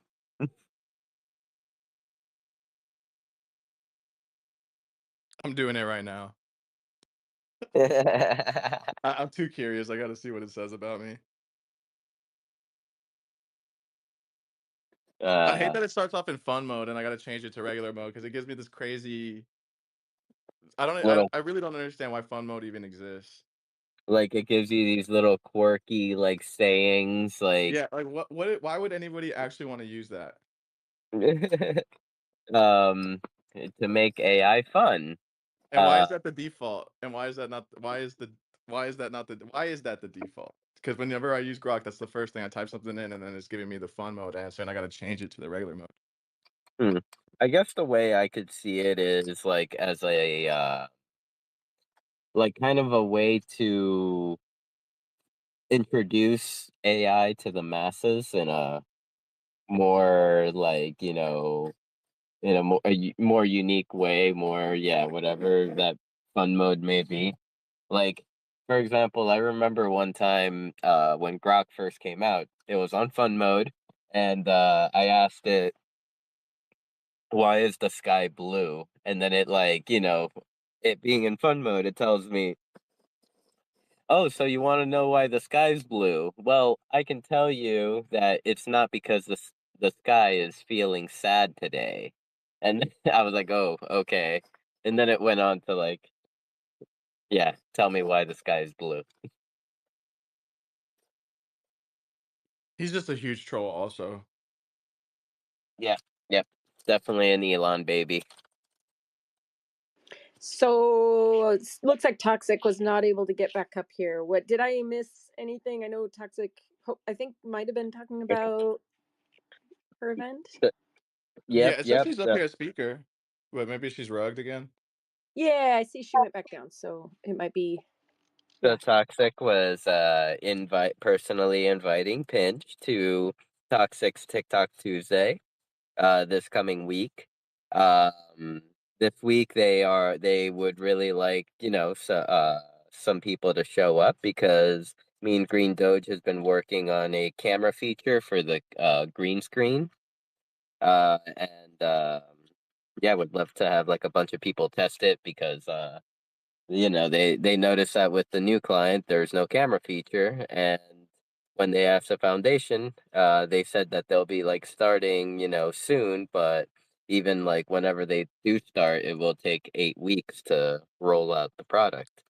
So so yeah, they decided that that's way too long and they're making their own. I love that. Yes, we need camera so bad. Yep, that's been like one of the coolest things about like just having these talented friends, these talented people around us. Like, Mean Green Doge has like been doing some cool shit. It's like maybe random cool shit, but it's like I usually anytime I've seen him do anything, he's trying to push the boundaries of like the central land that we know. Like, dating back all the way to like the first thing that I remember of like seeing Mean Green Doge is remember when he connected like a Game Boy like a Game Boy to like Twitch, and like started playing Pokemon, and then you could like play the Pokemon through Twitch commands, I believe it was. And yeah, so stuff like that, and then kind of like how he's just like still doing shit like Uh, the sponge game, I mean, come on. And then Toxic found a way to grab me by hands, and I almost felt a little violated and excited all at the same time. I love that part of like Decentraland where it's not just about what the foundation and official devs are creating. It's like they're really just here to make it work for us, like give us the tools, make it work, and then the idea is that we are capable of doing like building other cool shit on top of it. And I love seeing people do that and like for yeah, just totally not caring what foundation's working on. Like literally that meme from Thanos, like where he snaps his fingers and he's like, "Fine, I'll do it myself." Like that is to me, that is like the spirit of Decentraland. Like for better or worse. Like I kind of wish we didn't have to always do it ourselves, but it makes like a very hardy pioneer spirit. And yeah, Mean Green Doge and Toxic and some of our other friends are like, I love seeing what they do. They're leading the charge because we need that. yep, And Mr. Jake Stickle. Sorry, go ahead. oh, I was just going to say, and by the way, Rustam, we've all decided to give you an entire district for your incredible work, for all the things you do for us. We are all going to use our BP, and we are going to give you a district. And then we're going to have a help desk, and you can come every week, and just people will line up to get help by you. You are fucking amazing. If that doesn't hint anything, we've taken our weekly moment to appreciate Rustan this week earlier before he popped in. I propose that we should find a way to give you a district so that you could build to your heart's content. Um, only stipulation is you have to help us with our SDK 7. And Yeah. You guys think I'm kidding, but I'm probably gonna like put a poll in the Dell, just to just to see. I'm gonna go with Oh DC, man, so I keep having a street. I thought Ruston should just have all of Decentraland. Give him the roads. Give him everything. They'll be like naked people painted on the roads. Ruston Land, Decentristan Land, Decentristan Land. Sounds like Ru Ruland. Ruland.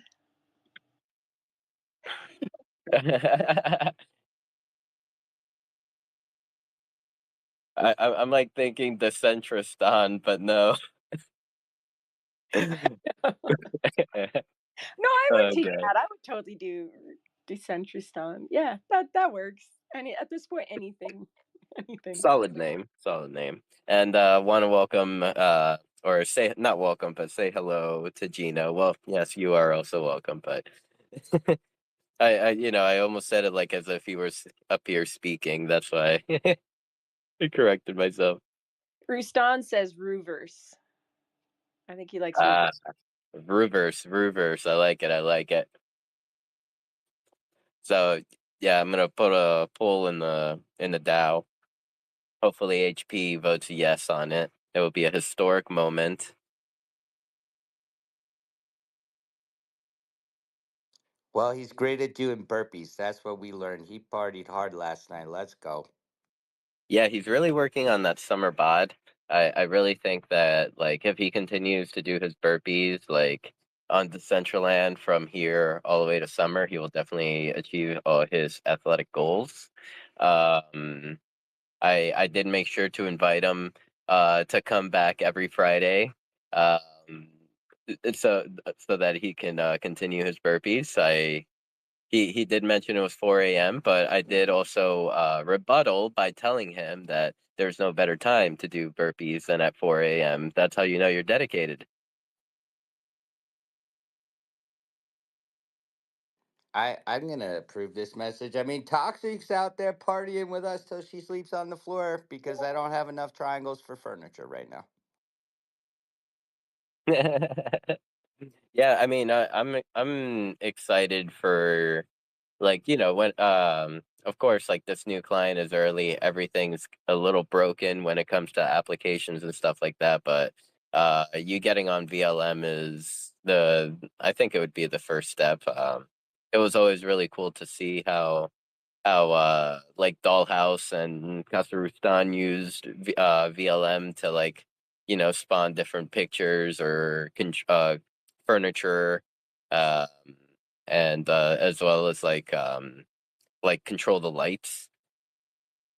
I did get started with VLM. I believe Rustan, me, and Unknower started diving down the rabbit hole at about 2 or 3 in the morning. So, I think we just have to wait a little bit for everything to smooth out so we know the best steps to take forward. I do think for all the builders out there, it would be wise at least to look at the new tools, and start seeing what they can do and can't do. I know I'm gonna look today to see if you could take your build and somehow bring them into the new client easy, new tool easy. I'm hoping you could use the zip file. That would be clutch. I think if you have it saved, you should be able to do that. I think it's, I mean, just the basic build. Definitely like animations. I think that's where I'm hitting. Bigger roadblocks is like the complexity of NFTs placed individually, animations placed individually.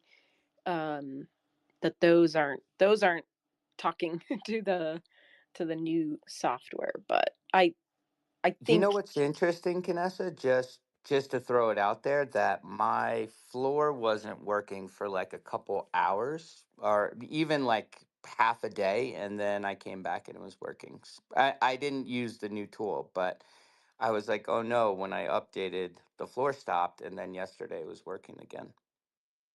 yeah, I'm finding myself just having to like self remind, like just pause, be patient, come back to it, because it with the new client you do have to wait. I guess think that's been a little bit of the problem, is it takes a little bit longer to load. The old builder tool is just pretty much instantaneous. um and I think when there's a deadline looming over your head and you've got to start in a half an hour and nothing is working, and then you have to wait on top of that, it's like it's a little harder to make everything feel like it's working perfectly. So I don't know, sometimes I've come back and it's been there, sometimes I come back and it's not. And I think it's probably just not a good time to plan anything giant in these next few weeks, unfortunately. I know there's other people that, like, well, I think Chrono, you had something big planned, and it's let's see, Chrono. Oh yeah, Chrono's here. So it's like waiting to deploy these amazing builds that we've been working on for months, and we wanted to have ready for launch day, and now we can't. And I don't know, I just have to like remind myself, just breathe deep, don't choose violence. Can we still do stuff like that, or is that like out of the question, or would it be better for me just to like rebuild what I was doing before, but kind of like amplify it, because what I was doing before was dope.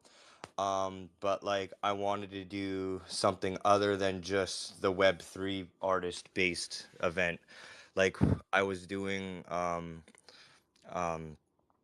what I used to host pop-up spaces that were really like really solid. People really loved them, and it was nothing but like 90s and hip hop, R&B.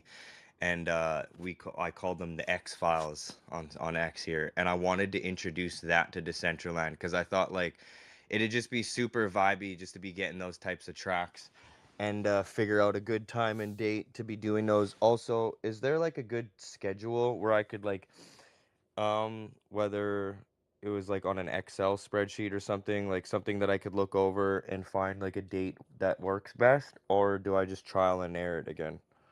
I'm working on a schedule, because I think it would be really beneficial for everybody just to have, like, there's the reoccurring events like Mondays, we know, beyond the NFT, TikTok Tuesday, the meta, I'm going to say the Meta Wolf Plaza on Wednesdays, Thursdays, forgive me if I don't remember anything. You've got Fridays, Face Moons on Fridays, Saturday, CBD, and then ABC.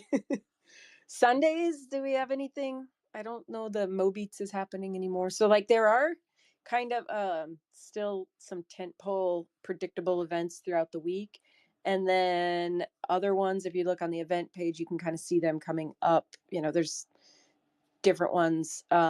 But I think that would be, if you want to have success, I think I realize now, like, have your event every every week, because it takes a while to build that predictability in everybody's schedules. And then I think it's easier to have people show up. What we're talking about is the building, like the house that you would walk into in Decentraland, or the club. In the past, it's the way to do it was through the builder tool. Like if you have zero coding skills, zero building skills, you can just go in there. And I think probably anybody could build in it, but it's pretty limited. That no longer really does what we want it to do in the new client, because they've updated. The new client is SDK 7. So we went from 6 to 7. So like all the builds that I had with cool animations in 6, now when I see them in 7, there's no animations. The lighting isn't right. The pictures, the NFTs that I put there, they're not showing up. And we all knew this was very predicted. Like we knew this was going to happen, because they're no longer supporting it. And it just even the big games and the casinos have been told to migrate from SDK 6 to 7 for almost a year. There's a protocol squad that is paid to help these games migrate all of their code from 6 to 7. Um, but I think it's like us. It's the people like us, the old guy, the Canessas that are in between, that are like not yeah, that we're like, what the heck do we do? So we just all do the same thing. We all call Rustan. And I I'm just tired of like asking like, I want to be friends with people because we're friends. I don't want to keep putting pressure on them. They've got their own stuff to do. I just personally wish that Decentraland would fund a person that can explain it in like noob detail. So I don't have to just keep, putting my friends on the spot to get help. That was long winded, but Canessa, it that is also what makes Decentraland special, that we find our people to help us grow, and when they have time, they do it. I mean, that's what binds us together closer and closer. It was definitely, I mean, honestly, we put a lot of work into getting events ready. Everybody who does an event puts time to put every picture in, get their build right, get the music right, get whatever it is. So it is extremely intense when you get to that point, like even like you said today, and you're like, but this is my home. This is what I put all my energy into. Is this going to work for the people? Am I going to be rewarded with all that hard extra work we put in to go? It really lets you see, like, I was privileged to go for a drive with VLM with Unknower, and there are steps for him right now that he's got to evolve for all of us and for the amazing stuff. And to see it work that way was wild. So, I just hope that this part of it lands first. As much as a friends list would be super useful to shout everybody out or just at someone at an event, I think making sure we could land our planes, to be sure that happens the quickest would, I think, is so important for all of us. I just let me see if he's still here. And I did just see my friend J Day, who I wanted to say hi to, but either way, the bigger point is there are a few different ways to build in Decentraland, and right now I don't know that anybody's fully sure of what's the best way in or how the best foot to move forward. So hopefully we do that. But huge shout to Unknower. If you guys haven't tried to use VLM, once you get through the base, it is so amazing. And I just want to say thank you, Unknower, for building that, because it's incredible. yeah, shout out on Knower. That is awesome. I got to see Ruston play around a little bit with it, and yeah, so cool. Old guy, welcome to the panel. I'm gonna do a mic check to make sure that your mic works Good before morning. talking. Yep, I hear you. You hear me? Good Yep, morning. loud and clear. Uh, yeah, I didn't realize they had changed this until you guys were talking about it today, and I'm in there now, and let's just say I am directly in contact with support as we speak. So I know we have to be patient, but I opened it up and I got 0 scenes, and all those scenes I've created in worlds and land drops and how to use multiple wallets, and I have 1,000 questions, right? The scenes So are there, just to they let you know, because I they about they're, they're panicked, and they're I not for me though. So oh I don't know what's going on, I'll but show you. My computer is like black screened at the moment, and then yeah. I'm waiting for the battery to die to turn it back on. So after that, I can help you because I said in the CBD, I was like, I just about like this is what would cause me to go Thanos mode, and like, but they're there. So yeah, it is a little hard to find, but just continue. But I want to like, I about freaked out. No, I'm not Five, freaking. I'm just laughing because I'm on support immediately. It's like let's yeah. let's figure this out. Come on, let's Yeah. go. Yeah, I Uh, thought 5 years of build scenes were gone, so that yeah, would have flipped yeah, my mullet. But don't right. worry, they're okay. Well, then the other thing is how to use multiple wallets, right? So, um, I know some people throw everything in one wallet. I don't do that for security reasons. So I have scenes that have been deployed through here through multiple wallets, but this is all downloaded through one browser, which each wallet's on a separate browser. So that has to be figured out, at least on my end. Yeah, Hopefully, I don't know because I think like I have let assets on different wallets and then I just all delegate to one account. Because otherwise, yeah, I'm like, what account had that build on it? It was really cool. And then I mean, that's a really good problem to have, right? Like I don't remember where that build is, but I don't know. Funny old guy. I actually immediately thought of you from a conversation we had between your villa and the thing and how you navigated. And when I saw that, I'm like, oh, we're gonna catch up.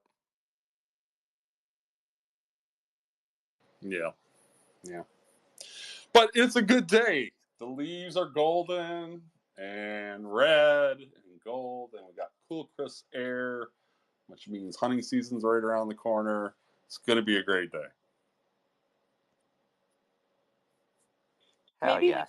maybe we need to have like a I don't know, just like a little regular troubleshooting FAFO, I guess, a FAFO fuck around and find out session for all of this. I mean, like I could find I could have somebody else do it for me, but that's not going to help the next person. Like also the reason I'm trying so hard to figure this out is so that when the next person comes into CBD, like we have the answer to help them, because it really makes no difference if the people that have survived the bear market know how to do this if we can't help the people that they're hoping to bring in after us, because that's just going to be a shit storm to not be able to help other people. Well, and first and foremost, I'd like to remind everybody the CBD, Discord is how I took any steps to learn how to build. And there are, multiple avenues to building. But if we maybe schedule some time, like to say, hey, let's get together and figure this out, that would be wonderful. But I mean, huge shout again to Noah and Rustan and the people who come in and help us. Dr. Drip taught me just last week on how to turn on a dance floor. Um, we just got to find more ways to band together.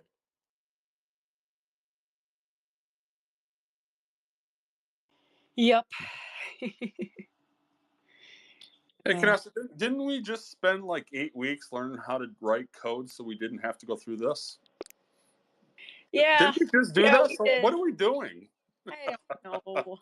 I I don't know, because I guess I did do that. I did write code. I did deploy scene, but like just like riding a bike, if you ride it once and then you get off the bike and you don't ride it for 6 months, you don't just get right back on. Like it takes muscle memory. And so just, I was able to do it, but I'm not proficient, and I'm definitely not proficient enough to like teach somebody else how to do it. Um I don't know. And at the end of the day, like I want to just be a builder. I just want to build cool shit. I don't want to have to like figure out all this other stuff in order to make it work. Like I just want it to work. And I may have gone off on a rant possibly this week, and then that was more my apology. I'm like, I'm so sorry. I know you guys are like actually working on the client, but like as a landowner, I mean, if it doesn't work, like I don't know who else I'm supposed to ask. Like, so Same. deep. Don't feel too bad, Canessa. I've also been in the Discord on a rant where they even like brought a like developer in to like talk to me. I'd Yeah, love I to. mean, it is what some people when they have this kind of like challenge, they just leave the platform. They go to Roblox, they go to whatever other places where it's easier to build.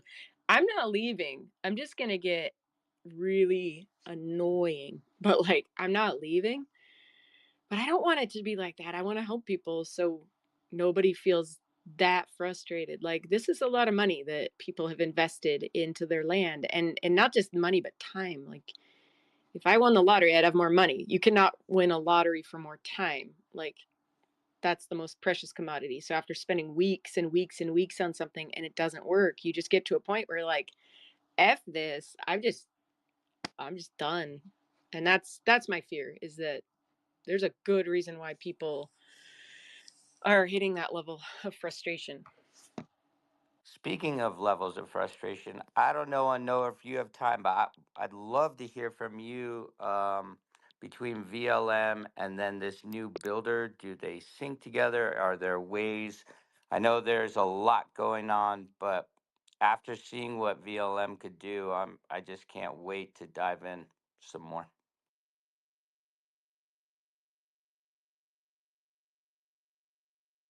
Just saying. Just saying. And yeah, I mean, I get you, Canessa. I mean, I we're just getting over or into the results of like all the changes. Like, I don't know. Like, I feel like every step of the way, whenever it seems like the builders of the platform are starting to gain momentum and actually like starting to push the boundaries of the current way of building, they're like, oh yeah, by the way, we're introducing SDK 7. Oh yeah, now there's also gonna be a new client. So, I mean, I hope with this client, it's like their way of stabilizing because it's like a launcher. It's their client. They're gonna push people towards a client and only focus on update pushing updates towards one client instead of like, doing it for the web browser, then doing it for client 1.0 and so on and so forth, and making sure it's synced. And yeah, I'm sure that's a lot of work that will be like kind of cut in half and focused into one thing. Um, I definitely but see yeah. like how there are good things about this. Like there are definitely good components of the new like the creator hub. When I was in it, I was like, oh, okay, we can do that. Like that's gonna be cool. It's almost like going from a tricycle to riding a two-wheel bike where you're like, it's hard as fuck, man. And you're like, no, I don't want to have to do this. Like the tricycle worked for me. I can ride a tricycle. Riding a two-wheel bike is way harder. I don't want to, it's painful. I fell a few times and got hurt, but we all know like if you can learn how to ride that two-wheel bike, you can go further and faster. And so I don't know. I have to keep telling myself that. And like once we make it through this hump, I think that it will be better. But it's just getting ourselves through that learning curve that is painful. Mhm. Seems to be like a solid foundation for a product so far. Like, just matter of time for. I feel like even the foundation devs are like still learning themselves. So like that's why like there may not be too much documentation or even deep help for our coding friends that do all the behind the scenes work. Sorry, the Maki over here is fighting one of my wires. But Can I just, I'm go ahead. curious, right? Because I feel like this really started last year, right? It started when Seven came and it started with Music Fest. At least that's where it all kind of came to a head to me, you know? And do we feel like this is now not only the continuation, this isn't necessarily a restart or the product? Do you guys feel more like it's the product of that beginning? I think it was around that time that they, like the devs, decided, like they kind of got to a point where they had to do something different.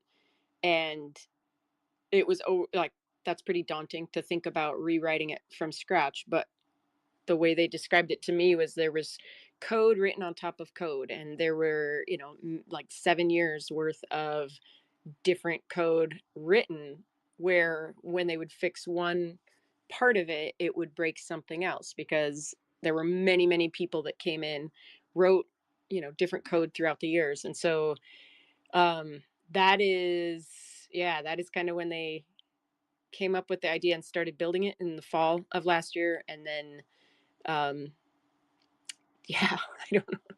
I mean, that's absolutely daunting, but I think it is worth it in the long run. Like when you're on your scene and you look across the land, like it's definitely visually worth it. And I think that um, once we have something more streamlined, and if knock on wood, we don't have green walls, rave mode, those things that come along, then it'll be worth it. But yeah, last year's music fest, I think that was starting to get to a point where it was kind of rough. And definitely this year with the rave mode was out of control. But that literally was out of control, out of our control, as far as they told us. So maybe this really is, if it is fully scratch, right? Maybe this really does help the unknowers and help the Lastrums and really get us to a new point, like at least from this fresh state, and hopefully we could work out these little issues like eyeballs and friends lists and really move forward. I don't know if we're more worried about the fear of what has gone on in the past while we restart, thinking that's a continuation, or is this really a new point of growth? And I really hope it's the latter. Also, Felons, great to see you again, and shot you a wearable the other day. If y'all haven't seen him perform yet in the metaverse, really looking forward to y'all meeting him. Hey, I've been listening on YouTube for a while and just trying to get shit done here. And so just listening to this has been awesome. Great to see you all here. Man, the house is full. Wow. The one thing that I've been listening for is the talk about unity itself. And I know I've been going in and out of the conversation, but as far as, metaverses that I've been looking for that actually are the full, the real deal, Unity based or Unreal Engine based. I mean, to have DCL release on Unity that's the game changer. And so, as far as their tooling for DCL specific is the biggest challenge I think for the community right now. But as far as the dev side of things, has there been any specific conversation about training on Unity to really be? And I think that's maybe what you were alluding to, Kanessa, where that's where the real learning curve opportunity. Yeah, that would be, I think that would be beneficial. I think that there's, that's where our foundation is building on. There's also the Godot client. There's other people that are building in Unreal Engine. Like that is the magic of being able to fork because it's open source, like being able to put it on these other platforms. Like I from talking with the devs, they sent me a picture of my scene in Godot, and I'm like, ooh, wow. Because they're like, it's nope, it works fine here. And I'm like, shit, like, okay. I mean, I'm like, really, that's really awesome, and gives me like this little tiny, really seed of hope, because I think that that's what the VR client is getting built in the scene that they showed me that looks really good. So I'm like, wow, that's a really good sign for our future. But yeah, I mean, I don't know. I don't even know how to code any further. So I don't know that teaching me more Unity would be helpful. If that, like, I think that I can't even, I Yeah, can't no. even code as like, yeah, I'm so. Well, there's building tools within Unity. If so it would be interesting, what kind of workflow you can do in the default Unity tools, and then move in and out of the developer app. I don't know. Does anybody have any information on now? That's strange. I thought it was all being deployed in just Unity. So you're saying DCL has made it open source so you can deploy your worlds? Because if you're going in through the main, the hub, isn't that all Unity? It is right now, but they're like the protocol squad that are building the VR client out. That is, I believe, and correct me if I'm wrong, that's being written on the Godot client, because and Well, that's think separate. Yeah. yeah, like the idea is that anybody could come and take that, put it different places. I know Ozzy has shown me scenes that he's got written on Unreal Engine. So there Wow. are a lot Yeah. of people doing these different things. It's just, I think the main foundation right now is on Unity. It's Right. these other kind of offshoots that like you could take it and put it, essentially wherever you want, like if you have the tools. I think that like one of the complaints that I've heard from many people is that now, because it's a downloadable client and not like a browser, is for devs, it's really hard to see what's wrong. Like in the past, they've been able to like debug and see what part of their scene is breaking. Now they can't do that. And so when they have problems, they can't troubleshoot it themselves. They have to like go through the DAO Discord, or not DAO Discord, the Decentraland Discord. So I don't know, that's a huge frustration, I think, for developers. Like, at least what I've been communicated. I might have explained that incorrectly, but that was always the idea, is that there would be multiple ways to access Decentraland, not just through Unity. Oh, Bevy's the other one. The Bevy client. Yeah. I bet Rustan could give us a good, TLDR. Does he want to come up? He's like, I'm not. I'm not falling for that. I think there's a lot. Yeah, there's a lot going on behind. Yeah, well, I would definitely be interested in having that kind of conversation. Of course, I don't have a property to build on, but definitely interested. DCL is definitely lifted my spirits to as far as the technology goes. But now hearing it's the ongoing saga. Oh man, it's tough. You guys are troopers. Do you need property to build on? Because that shouldn't be an obstacle. No, You need property. no. I'll delegate my land to you. I delegate it to many people that some have built on it. Face Moons, Mary Shark has been creating awesome shit for almost a year. So if that is, don't let that be a barrier. There's either me or other people. There's a lot of people that will let you use their land for free. All right. And also, there's Decentraland Worlds. If you get yourself a name, I think even now, if you have your ENS, you could build in Decentraland Worlds, and you don't have the same limitations of triangles or space. So it is an option, at least also to test and get started. End of the day, everybody wants to be on that main land, and we'll see. True, But true. it is a great place to do some work. Yeah, I do, and I should look at that. Definitely. Good point. Well, great to jump in on this.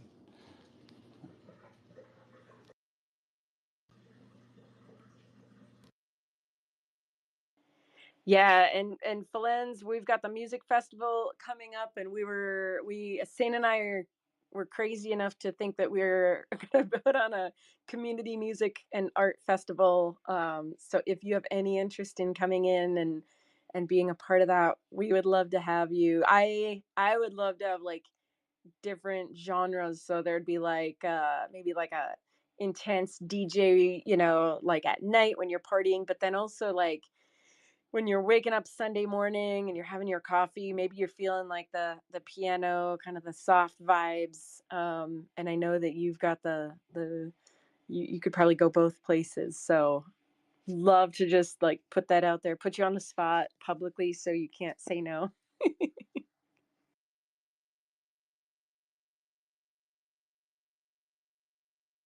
Oh no, I'm in the silence. No. So has anybody noticed, or even do maybe people know, what's all this extra land that's in the north and east past parcels? Um, That what why is that? Yeah, why has that been extended so that far? is there. That is there because of the weird wonky shape of Etheria. Like if you ever looked at the old map, Etheria does not stay within the 90 parcels size limitations. It's got this weird ass like up and to the right. So then when they made the new map, they had to accommodate for that. So if you have front property, that only works on the left side of the map and the south side of the map, because they had to make the island fit Etheria. It's beautiful, but like nobody gets the West Coast sunset. but nobody gets East Coast sunset. They get the West Coast sunrise. I know that doesn't make sense, but it's what we got. That's the land we live in. The sun rotates different in Decentraland. Yeah. Hey, so I just had the most bizarre thing where I tried to find my way back to the space, but I actually had to go all the way out to tap on the space invite to get back to it. This client is whacked.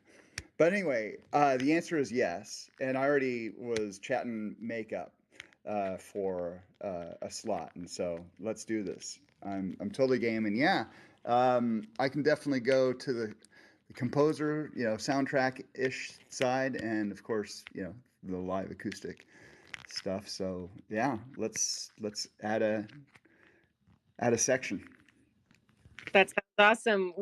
Sin and I have yet to really flesh out the details. So we're I'm getting ahead of myself, but I would love to make it where every genre of music is totally in its place, and also these big music festivals, they can be a lot to be in world for 6-8 hours at once. So I think it would be kind of cool if it was stretched out also over different time zones, since the world isn't the United States. Believe it or not, there's other parts of the globe, and so having it not just convenient for the US time zones, but where if you're in Japan, you can easily come in at a time zone that works for you, and in Europe. So it would be awesome to have have different, you can just kind of pop in. Yeah, follow the as sun. Follow the yeah sun shows. Yeah. People have jobs, people have families, it'd be cool that it works for everybody. Or maybe send your family to your job, see if they can do it for you, and you can just stay here in the metaverse and play. That's a whole different conversation.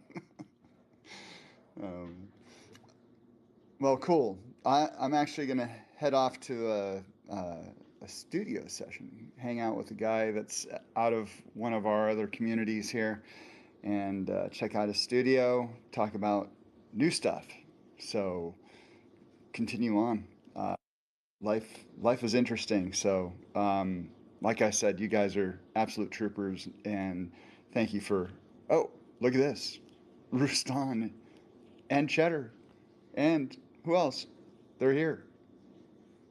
Hi. Thank you, felons, I'm gonna stick, for dropping I'm gonna by. stick around for a little bit. All right, perfect. And also, thank you for watching on YouTube. Yes, thank you. We need views. We need views on YouTube. We need a little love up in there. Yeah. And Good yeah, way to lurk. I guess. What's up? It's a really good way to lurk. Yep, definitely. And yeah, I would like to welcome Rustan. Hello, Rustan. How are you this lovely Saturday? Good morning. Yeah, I afternoon? came up because Felons asked me to. I missed what I was supposed to talk about, TLDR, but yeah, had a great day yesterday. Last night, I finished second in a Halloween contest in real life, and then went to the mall from Back to the Future because the mall's closing down and it's the last celebration. Because today this morning at 1 a.m. was when time travel first happened in 1985.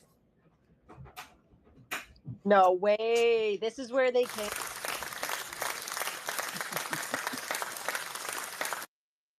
So I saw a bunch of DeLoreans last night. It was great.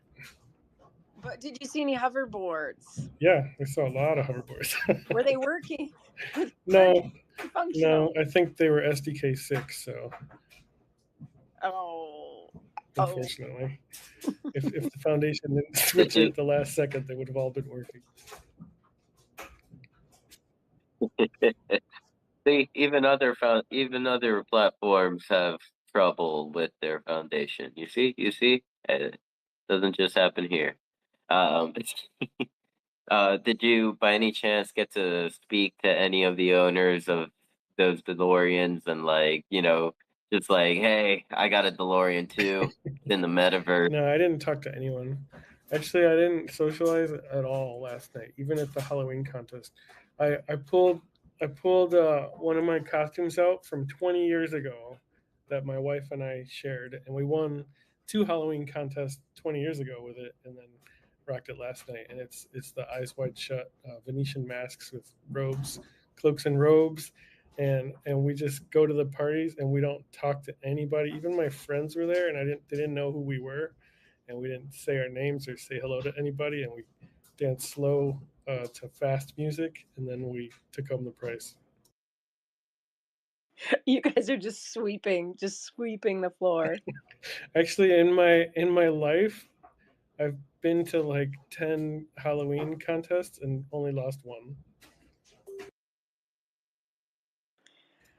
Okay, mental note, everyone, do not compete with your Stan for Halloween contests, but probably just across the board. If you see him enter the contest, just pull out. Just retreat. Yeah, or just settle on a position like a high position just under Rustan. Or a participation trophy. There were a Yes, few yes. years in my career where I would just like get models and paint them and say, let's go make some money with these Halloween prizes. And so we would go out and do that. Oh my gosh. That is awesome. Hey, Rustan, lovely update. We need to reach out to Kim, and we're gonna keep figuring out what's going on with the eyelids. I just want to say thank you from all the beasts that are in here and out there on the efforts you've already put in to give us our eyelids back. Yeah, I've been trying really hard, and I'm pretty much at a dead end right now. I think it's up to the foundation to fix whatever thing is causing it, because I can't figure it out. However, on these skins that we're dropping soon, I was able to fix it. So I don't know why that worked and the other one didn't, but I'm not sure where to go from here. But I've tried working with Sango, the curator. He's been super helpful. He like took his own time to take my files and look at them himself, and then we found differences and comparisons, and pushed and uploaded and tested for like hours yesterday, and we just couldn't get it resolved. So we just have to sit tight and wait. Rustan, have you tried your Woody's NFT in world? I haven't yet. I could do that right now though. I I need wonder to if try that. those freaking work. It's so sad that those, like, if those work, but the beasts don't. Like, Yeah, I mean, I would think that they do work, but I'll try it right now. I can tell you, Canessa, that your favorite wearable that I'm in possession of does currently work. of So course, yeah, of course it does. the ugliest wearable in the decentralized metaverse built on the Ethereum blockchain. Fucking, of course. You know what's great about it now, though? Yes, you have to be a female first to put it on, but you can have a mustache now. You what? What? You could have a mustache. Oh, That's cool. Looks like the Woodies do work, but they don't have any eyelids, so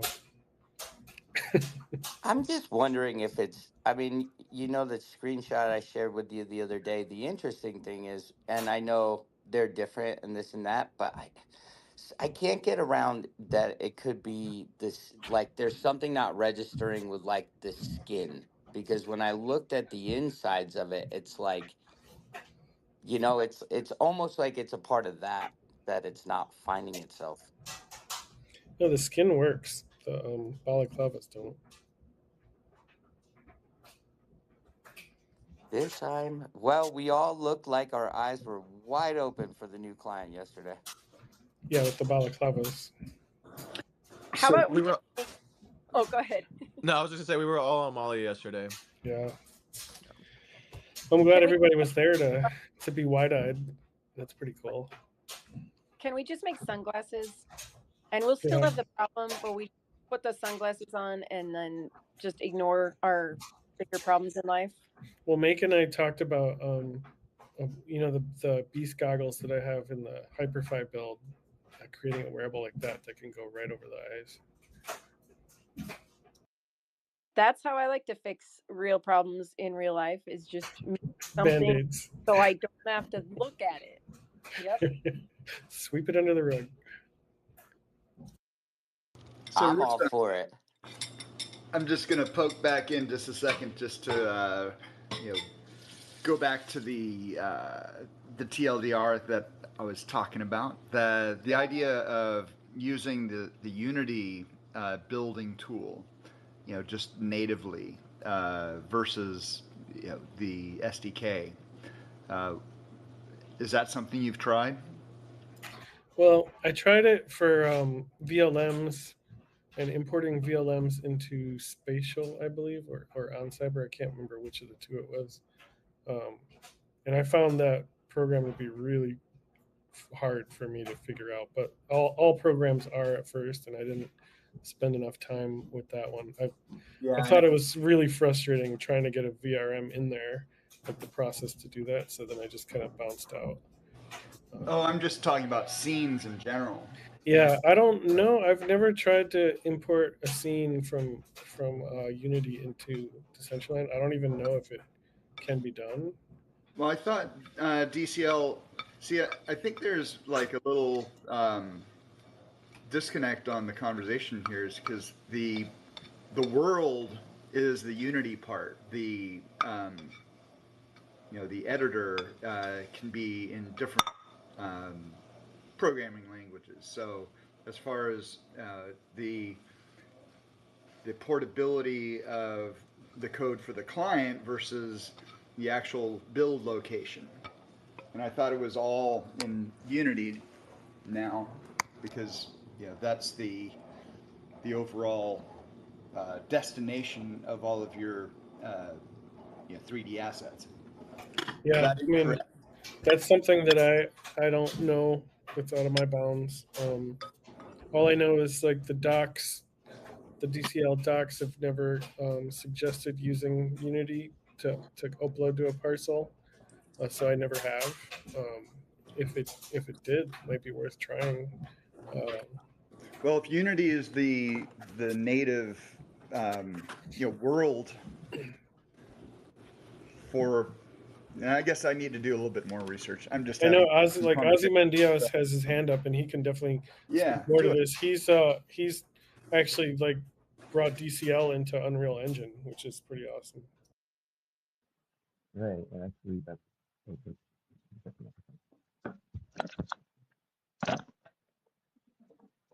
Was he trying to talk? He's kind of muffled. Yeah, can't hear you, Ozzy.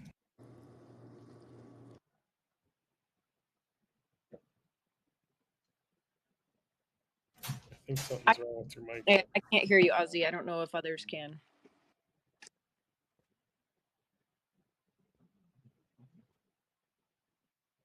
Nope, same for me. So Ozzy, maybe. he might have to like switch the mics and stuff like that. Fine. Yeah, and I did see Cheddar Queso also came up. And Cheddar, I don't know if you're by your computer or able to talk. I always hate it when people put you on the spot when it's been a while, but love to hear what you had to say too. Well, Ozzy, maybe drop down and come back up. Hey guys, can you hear me? Yes, we can. How are you? Awesome. Hello, Kanessa and Sinful and everybody. Good afternoon and happy Saturday to you guys. I just wanted to come up for like 2 seconds because I heard the conversation that you guys were having, and I think that I came in a little late, so my apologies in advance. This post might have been the thing that sparked the whole conversation, but I dropped it in the comments for the space. I shared it with everyone here. Link to a forum post that was just posted by Leon, who is on the team for the SDK7 migration team, and also for the Go.Bevy and BR clients that are being developed by the DAO. I think that the post is really reflective of what you guys were just discussing. And I think that it's really important for everyone to read this post and to comment on it and give your ideas on it, because I think it directly deals with what you guys were discussing here about the difficulties that builders are having. So I just wanted to put that out there for you guys to take a gander and please add to the discussion in the DAO forum. Thank you. Cheddar, this is gold. Thank you. This is this is actually like totally what we needed. I'm just like perusing it real quick, and I already see some things that I was wondering about, and just to hear it straight from them is what we needed. Thank you. Alrighty, and I think Ozzy fixed his mic because I thought I heard him like do a check. Yeah. Hey, real quick. What's up, Ozzy? Real quick before Oz, and I apologize. Cheddar, could you pin that to the top? I think it is. Oh, it's just not there for me. Okay. Yeah, so take it away. About the eyelid issue, when running the animations in the Unreal Engine, there is a warning about the eyelids not being able to be attached to themselves. So I've been trying to get the trace of that log back so I can actually put it out in a more useful manner. But like I hear people are searching for hours what's going on, but and it's probably that's probably the issue. Like the eyes are not the animation or the model itself. I don't know. I still have to find the log trace again. So actually something is attached to itself, and it shouldn't be. I mean, it's obviously an issue. Yeah, that's what I wanted to say about that. And then just while I still have the mic, I really think the issues with the client, like the new client is nice and everything, but it's obviously not ready for production. And with scene creators that actually are trying to make a living with their scene, trying to actually really that's the main point, I think, is it's not like how to get money from the DAO, but how to get money from the space that the DAO is offering people in this virtual reality.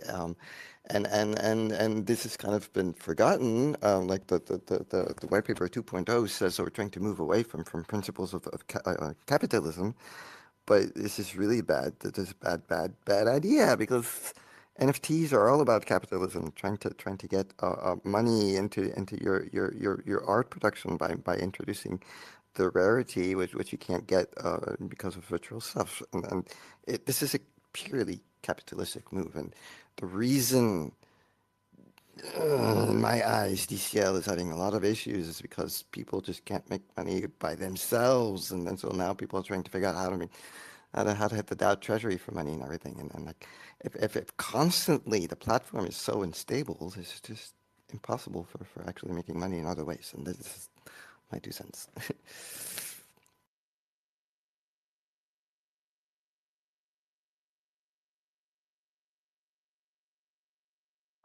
Did that respond? Was there?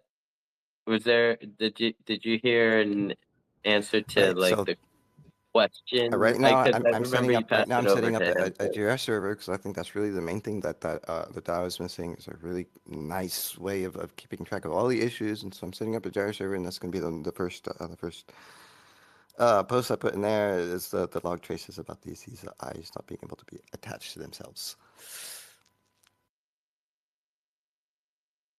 Well, I was bringing you up, Ozzy, to speak to felons about the idea of connecting Unity to DCL Unity. Okay.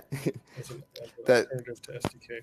It's already Unity. I mean, it's already been Unity for since the start. The web-based client is Unity. It's like almost the same build. It's just a little different versions of it, but it's still like that they're working on the same client, quote unquote, when they're working on the software version, or if they're working on the web-based version. It's just what's all around it that changes. Well, what was your question exactly? I'm sorry. Well, Felons was asking if there was a way to deploy to DCL using the Unity builder instead of the SDK. What do you call the Unity builder? Like what the regular app that you can use to create apps and position assets and things like that.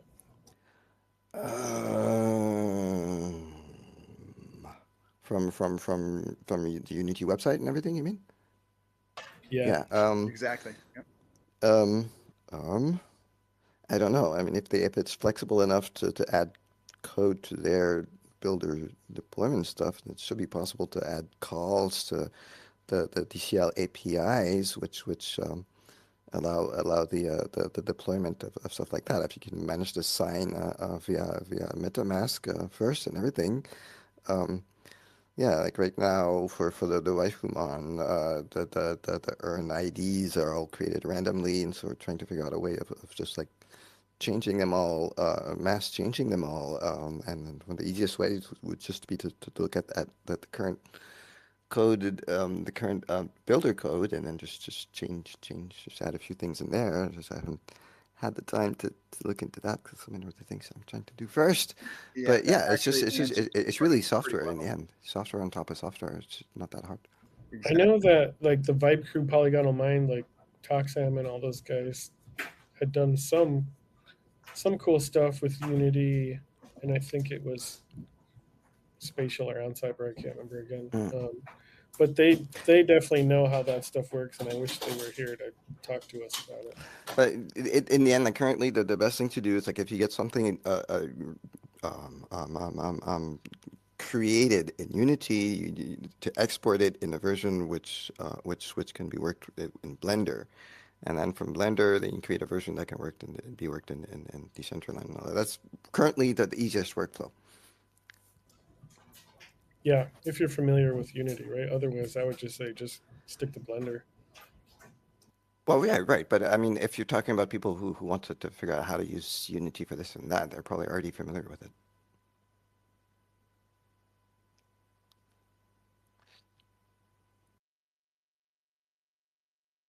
Hey y'all, I can chime in here. I see Felon's dropped down, but hopefully he can still hear. Let me see how to explain it the easiest way. But I think the concept of Decentraland is meant to be platform agnostic. So what they're really developing is like a protocol and a way to like create 3D worlds. So that's why they have the SDK, which is not tied, it's just JavaScript, and they have their own definitions of what you can do to build the world. So when you're writing the SDK code, you have things like entities and components and transforms that aren't really tied to a specific platform, but it's up to the people implementing the clients to take the SDK version of what those definitions are and translate them into a platform. So for example, the foundation is using Unity. So they take the SDK code and they have to analyze, okay, this is an entity which is a shape and has a transform, and what does that mean like actually in Unity? And there's sort of all these ways of translating that for each platform. Then we have the Godot and the Bevy platforms as well, so those all have their own ways of translating it, but the SDK code is sort of agnostic in the sense that it just defines what should be here and what it should do. And the way that's worked previously is through architectural decision records, or ADRs. So there's between 100 and 200 of these, and these are managed by the foundation. And when they want to change the platform in any way, the process is typically writing this ADR. It goes through a draft phase, a review phase, and then it gets approved. And then that defines like what is Decentraland. So there's ADRs for how the player avatars work, how the scenes are built. And when people like the protocol squads are making a new client, they go through each of these ADRs and say, okay, we need to implement this feature now, implement this feature. And when they're building out a new client, basically by following through those, you can create a new Decentraland on any platform. So Unity is the one, and we mentioned the others, but the actual coding for Decentraland is meant to be sort of generic so that it can be adapted to any platforms. Does that make sense?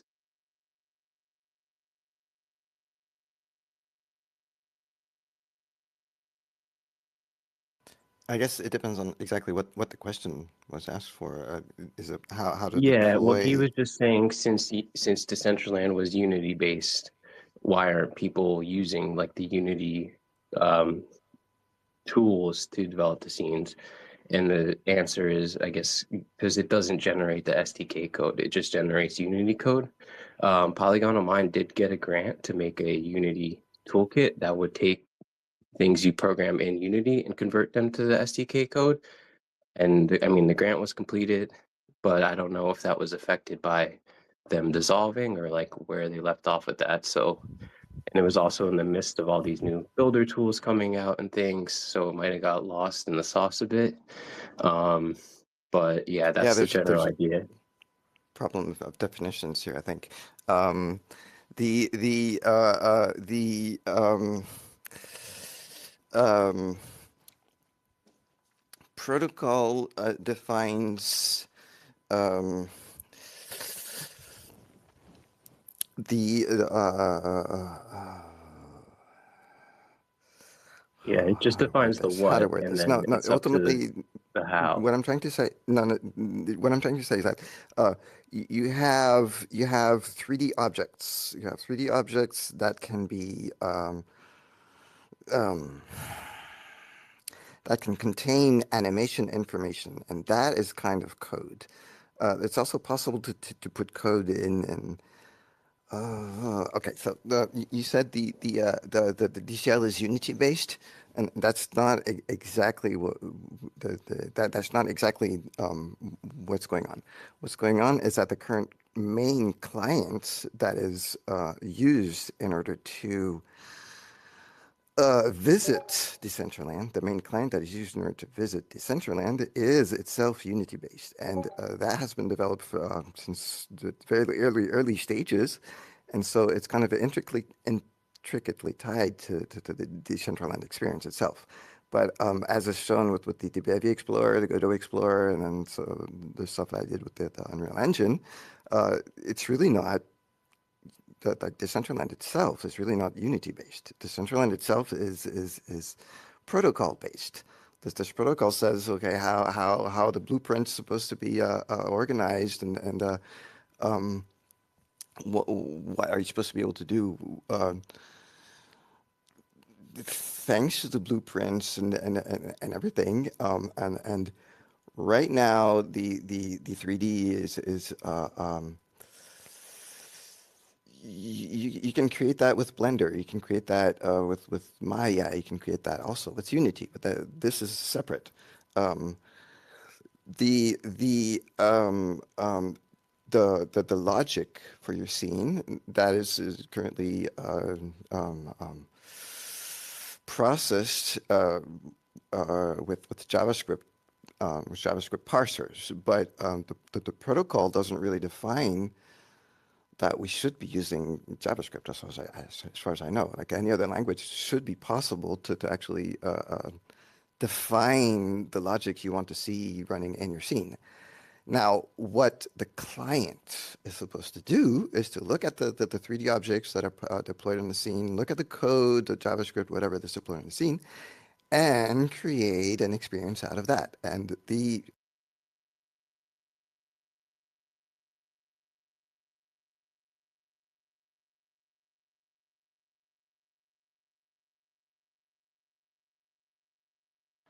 Did we lose audio? Yeah, it said you muted us. Oh, I'm sorry.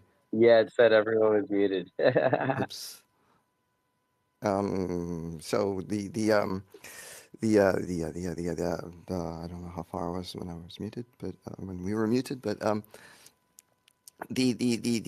basically the Unity code reads the 3D objects and reads the JavaScript code. From what I understand, I haven't really looked in detail for how it does with the JavaScript. Maybe it's just all in the browser. The client also itself. Yeah, that detail I'm not entirely sure, but I know that the Unity, like for the Unreal Engine, it is just a matter of loading up the JavaScript code and then running it like ultimately that it's Unity that is used to run the JavaScript is incidental. It's really not. It doesn't matter. It could be anything else in this case. Like so, people who are used to actually doing stuff with Unity and are coming to Decentraland, that's not their experience, their expertise with Unity is not going to be useful. Basically, that's what I'm trying to say. Because it's that's not where Unity is used in a sense. Unity is used by the foundation right now to create the experience, the client, and that's all. That's pretty much all you need to know about Unity. And when you come to Decentraland, what you need to know is about Blender, about Visual Studio Code, and TypeScript, and Builder, and that kind of stuff.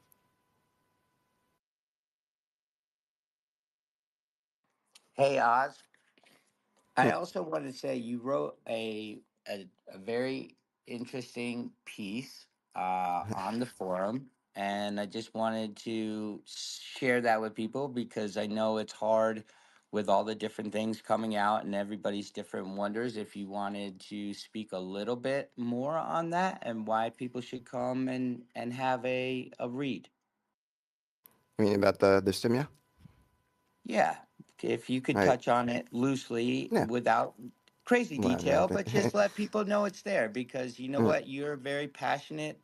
Um, you have helped me a great deal and you have shown me a lot of lights through this process. And I know sometimes it's hard to voice our opinions or voice our thoughts, and you came out and made a bold piece. So I wondered if you could touch on it a little. Sure.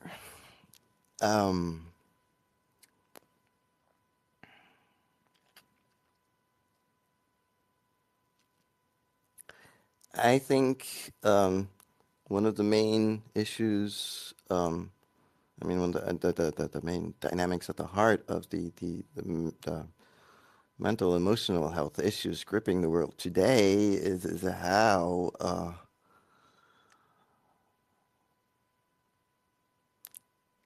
there's a sure but a good portion of the population that let's see,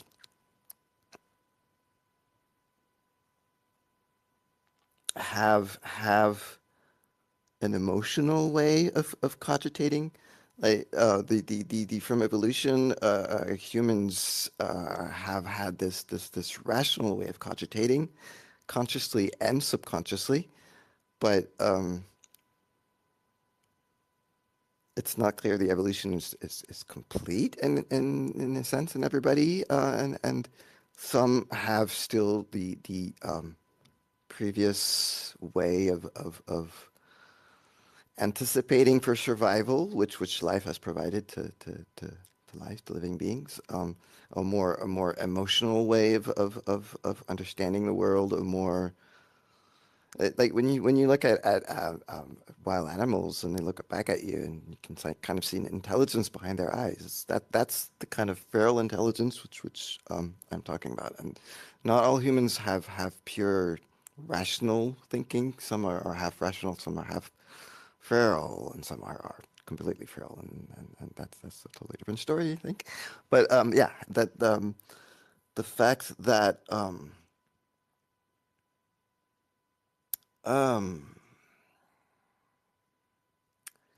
this emotional way, of cogitating is not as rational, means that it's a lot more bound by instincts than a human normally experiences. This the one thing I've been that's uh,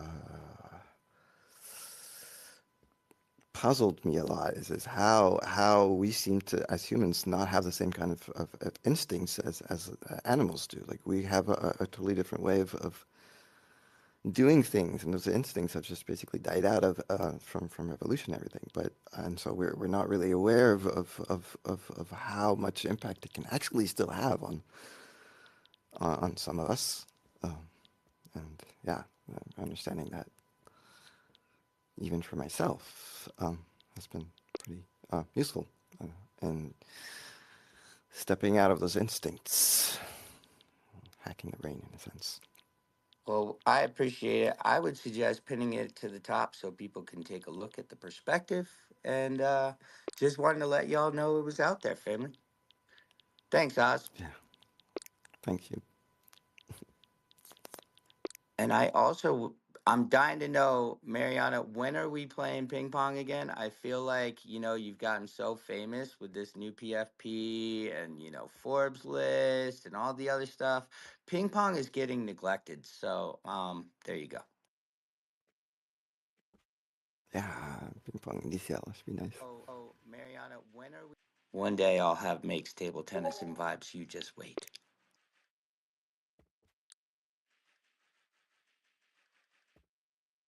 Did you guys see that Sandbox DAO is listening? It'd be cool if Sandbox came to speak up and shared something about their DAO. I'm curious to see if it's anything like the Decentraland DAO. I've been messing around with Sandbox Season 4 lately, making some sand, converting it to mana, having a good time. The Smurfs game is really good. Uh, there's just as many bugs and glitches as there are in Decentraland. I encourage anybody who's interested in stacking crypto to go check that out.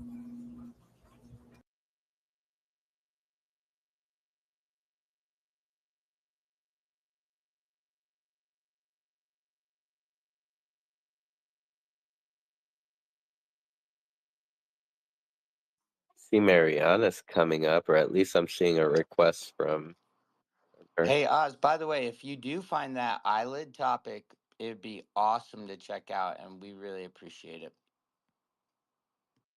Yep, I'm downloading in the Visual Studio.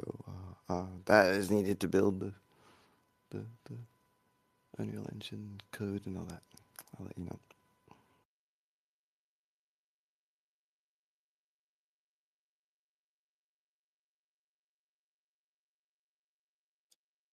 And on that note, or on that pause, want to say hello to Fermion.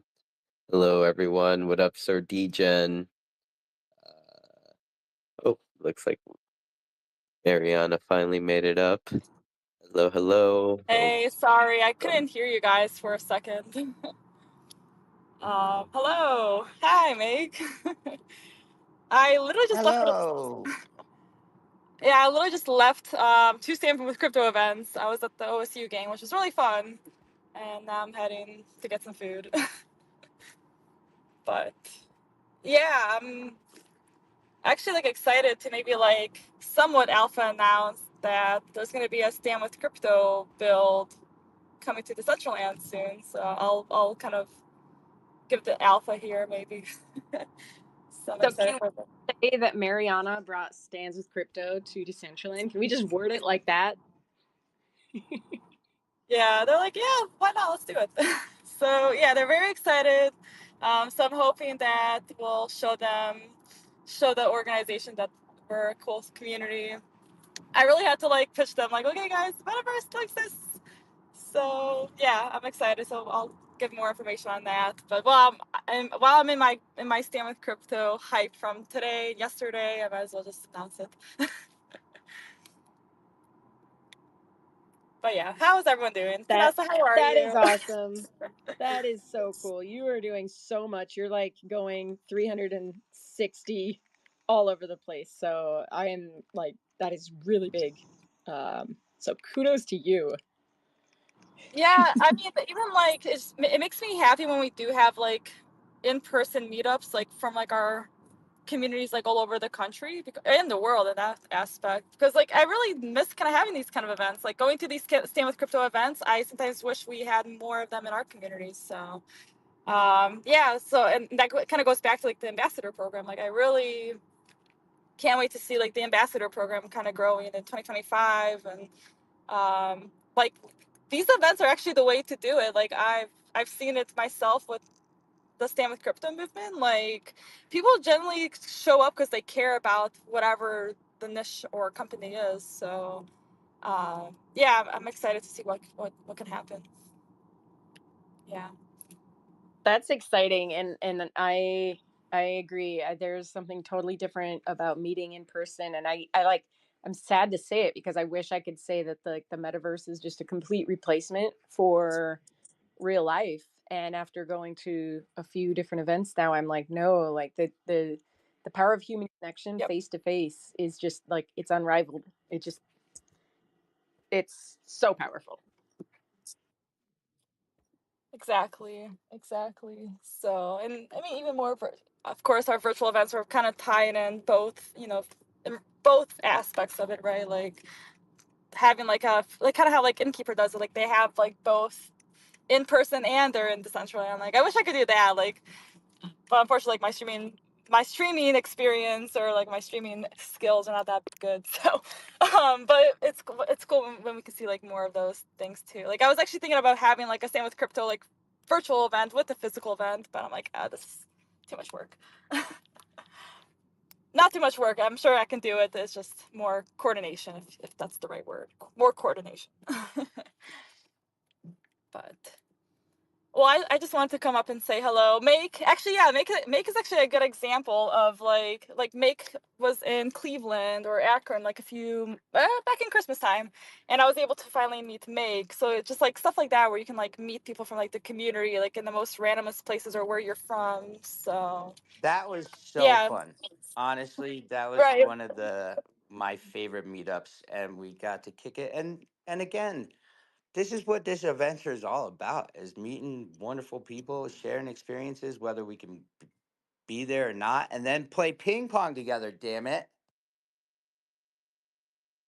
Well, you're gonna have to come in the summertime and we'll play pickleball. In in my That's what wife I've would been be doing. so pleased if I make it back to Ohio in the summer. That means she would be there. Well, you'll also know that Mariana with pickleball will be there, so that's been like my sport this summer. So yeah, we need to get some pickleball courts in the Decentraland too. So so I'm waiting for it. I mean, But we could do makes table tennis and pickleball and ooh, vibes, But I will have my table tennis place in Decentraland. You just wait. I better be the first one to know. Make Then we can have a pickleball badge. Yeah, we just got to convince low poly models that all she has ever wanted to do is make the dopest table tennis venue that ever lived, and short shorts and headbands. I mean, dude, the dream is endless. But I'm ready.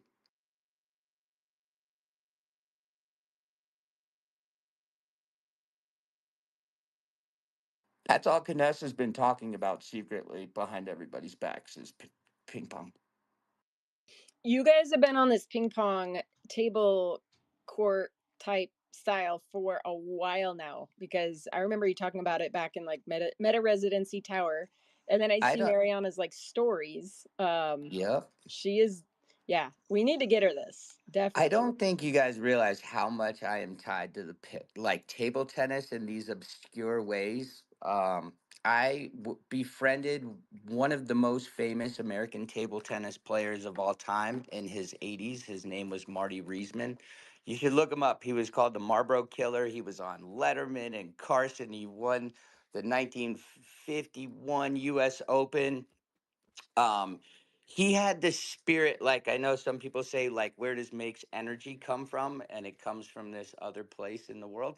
uh he was like that. Like at 80, he was the most youthful human. And Susan Sarandon opened a place called Spin, which they have Spin New York, Spin LA, Spin Toronto, and it's quite a thing.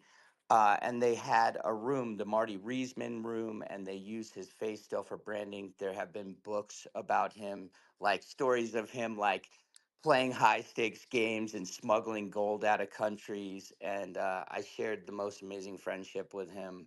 And he was still even playing like pros in like leisure tournaments in his 80s. And there's a famous thing, I don't know if y'all know, but like there's table tennis rubber, if you've seen like updated paddles now.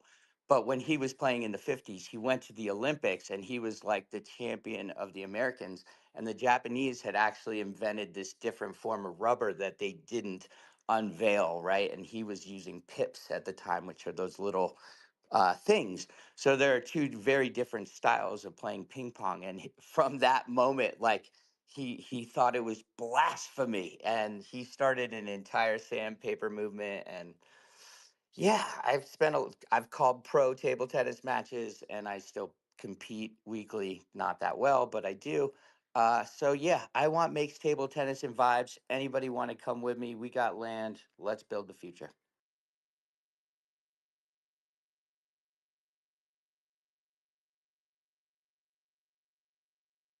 I'm gonna hop back down to listener. I'm about to go into a restaurant, but nice to talk to you guys. And yeah, I'll see you guys at the next one. I'll be listening though, so I'll be here. It would be Thank cool you, Mariana. to have this tennis build be built with VR in mind, because on the Quest 3, the tennis apps are like some of the most popular games that you could play. Rustan, that's actually what we did. We streamed us playing VR ping pong into the MRT, and the goal was whoever stood on my ping pong table, that's whose turn it was to play. And then we streamed it on the wall. I met a DJ played, and Mariana played, and we played and had a great time. Yeah, but I really do. I have a vision and a dream. You know, the Beast Hideout is temporary. The long term goal is makes table tennis and vibes. I tried the app on the Quest 3, one of the free trials, and I was pretty impressed at how close to real it felt. Like I expected it to be kind of whack, but it was pretty good. It's honestly the best thing in VR, no question, because you don't have to have this wide space of physics to figure out and lose your center point, which True. happens Yeah, a you don't lot. get sick. You don't get sick You playing it. don't get sick, and the physics are brilliant, and there are actually some unbelievable hacks from the ping pong community where you could have your settings for like how you like to play. You could invert your paddle, change the physics of the ball to match your style, and I even got a 3D printed paddle which attaches to my thing to play it. It's phenomenal. It really is, to me, the best thing in VR. Why haven't we played it? I mean, I don't make me go get that shit charged. I'm trying to which build stuff. I'm which trying app to which build a app do you Decentraland. use? Which app do you use? Well, the cool thing is like Uh, it's actual physical work, labor, like exercise, which is nice. I've done the it, boxing thing, which I love, but then like I get all sweaty in the headset, and it's kind of gross. you get sweaty in the ping pong. There is no question. It is No, for not like real. boxing though. Boxing, boxing. You know, you're gonna make me now. All I want to do is build it. I guess I'm a little nervous about figuring out how it's gonna work wise in DCL, but there's no question that can you imagine the short shorts, the headbands, the different paddles you could have? I mean, I have a vision that is not lost that we'll just keep taking those small steps until we build our castle. Well, get it done, because that VR client felt like I mean, if that would have been opening day, I would have been like, yeah, this is it. Like it's working. So I think we're closer to it than we realize. So get that stuff done ASAP.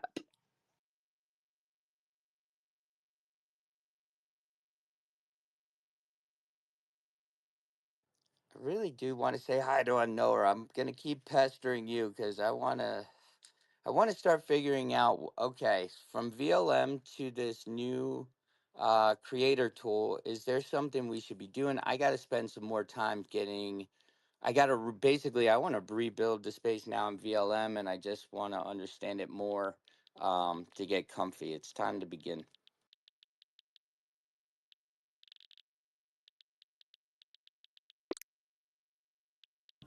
I haven't messed with the Creator Hub at all. I don't personally have any interest in messing with it because I imagine it's just like the Builder with all its triangle limitations and everything. So I still highly encourage people learn Blender and Visual Studio Code and how to build in Visual Studio Code with coding, or IWB, which currently doesn't work with Client 2.0, but hopefully it will at some point, because we were at the point where you could build there without code, without major limitations, and deploy to Genesis City. Well, I think it's a good idea to have multiple ways to build, because everybody's going to find a different way that works for them. Like, yeah. So I think that's the path of to have the most success. But that at the same time, then you have to like, that's a lot of choices and a lot to learn. I would say it's pretty cool once you get to the VS side, Canessa, even though I didn't take full steps forward, that you basically get the builder back. You could choose to do it that way. I think there were some, I haven't quite figured out, I need to spend more time with it, but it was nice to see the builder in VS Code to feel that comfort. That would be cool. I mean, right now my computer has had a black screen for like an hour, 2 hours maybe. I'm waiting for the battery to die. So I don't know. Like, if that's why I'm not in the world. If anybody knows how to just fix that, I'm waiting for the battery to die and then I'll charge it up and then try to get back in. But like, I don't know. I think there's also just a limit of. Yeah. Didn't you just hold the power button for 10, 15, 20 seconds? I don't know. I've been doing Control Delete. Yeah, if you hold the power button itself for the 10, 20 seconds, and it should. Oh, I did it. Yeah. Power down the machine. I've just been sitting here trying to drain the battery, which drains so fast until I want it to. Okay, now I'm back in. Thank you, Ozzy. It took me to a page, Barcelona travel. Like, how did this happen? Does my computer want me to go to Barcelona? Speaking of, where are you guys again? I just wanted to come visit and I can't button mash my way to y'all. -89, -85. Okay, well, at least I can get back in. That's good, because every time you get a black screen, it's scary.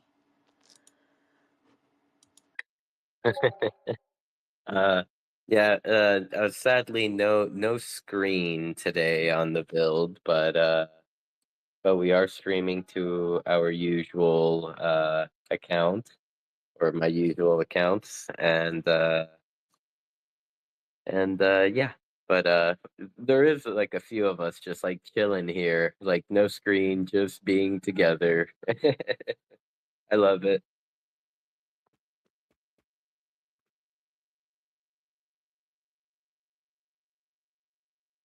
It is so cool to see everything that has been built. Like, regardless if it all works, it's fucking amazing. Just running around trying to find y'all has been so fun.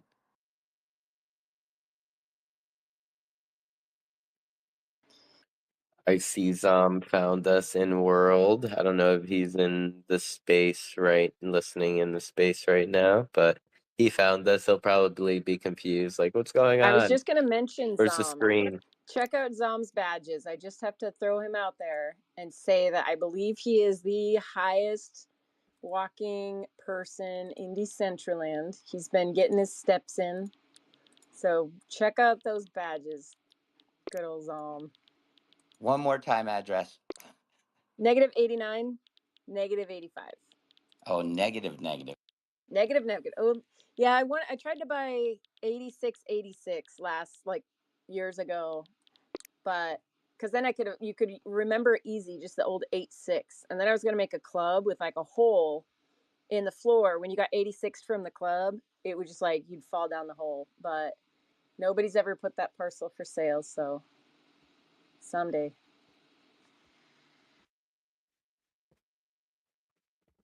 Hooray!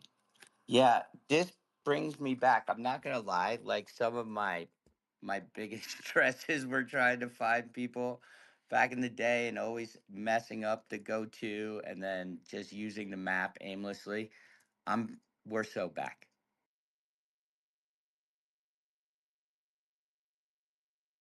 I'm just glad I know how to shut my computer off and on again. That's so helpful. Thank you, Ozzy. Because I'm here. I'm here with all of my friends and new people. Oh, you are back? I am back. It just took a while. Yeah, they used to have reset buttons on computers and decided to just replace it with holding the power button for 10 seconds, but it's not very advertised.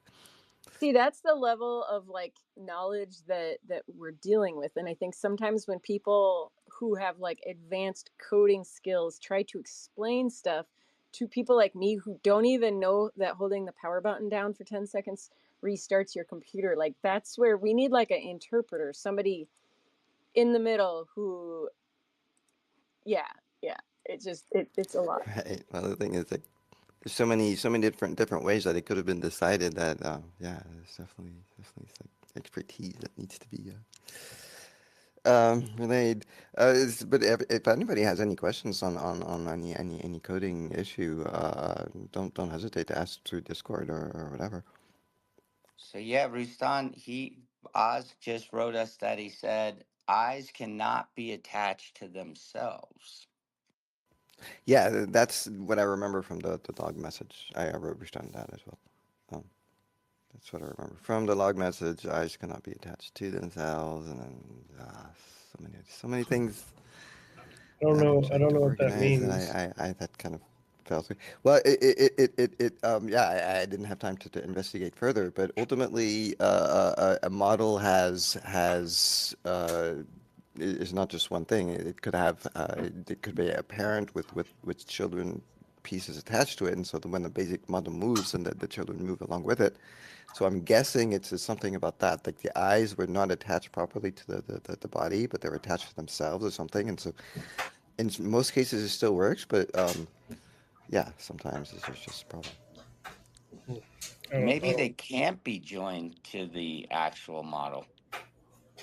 But it should be possible. It should be possible. It's just most likely some issue that never was raised by the actual Unreal. I mean, if that's Unreal talking about Unity engine itself, an issue that never was raised by the Unity engine itself, like just a warning or something that the Unity engine decided was not worth relaying, and like even in the Unreal Engine, it's not a very permanent warning. It's just there in the log. I noticed it, and I could have missed it, but yeah. I don't know how that works. I mean, that sounds like eye armature maybe, but like these are just meshes. Like there's no real way to indicate that they are eyes or Right. belong to eyes. So it's probably during the animation itself then. Like I said, I didn't have time to look into the details, but I definitely noticed a message saying something about It's just eyes a could be mesh attached to on themselves. the head bone. That's all it is. Yeah, I know. So that's Laundry's I was done. confused at the time too. I didn't really think deeper about it, but now that people are talking about problems with the eyes, it just seems too much of a coincidence. Whose dryer is singing the song of its people? Yeah, somebody's laundry is done. Mine makes the same song. Did they all do that? I don't know. That was mine too, because I was like, is that here? No. I think Rustan, do you have to flip your laundry? I believe LG and Samsung. It was me. Ah, that makes sense. I've had both of those models at some point. Currently Samsung. Yay! A knower's here. I've been screaming for you, buddy. How Of you course, doing? of course, the first thing I talk about is laundry. That's so boring, but totally a Saturday thing to talk about, right? Yeah, I think Sorry, I you could didn't. make it interesting, unknower. Sorry, I didn't hop in earlier. I was driving. Took my parents to go vote, do early voting, and then went out to lunch. So that was a nice day with the family. But I did catch something about VLM and Creator Hub. Unfortunately, they're not compatible right now. But I've heard rumblings that eventually there's going to be like smart items supported in the Creator Hub that I can like distribute through the Creator Hub, in a future cycle of the foundation's improvements. So hopefully that won't mark like the third time I've had to completely rewrite VLM within the same grant, and the fourth time total. But if that's what it comes down to, I guess that's what it comes down to. I'm hoping that that ability comes soon so I can see what that's all going to entail. And I guess that would basically make it so there was just some kind of item you could drag into your scene in the Creator Hub, and then plug in your scene ID from VLM, and it would just work. But yeah, I do agree with Rustan that it'll probably mean being held back by triangle limits and material limits, and that's just no fun. So I guess there will always be the alternative of coding and using the VLM integration package and being able to get around some of those limits that way.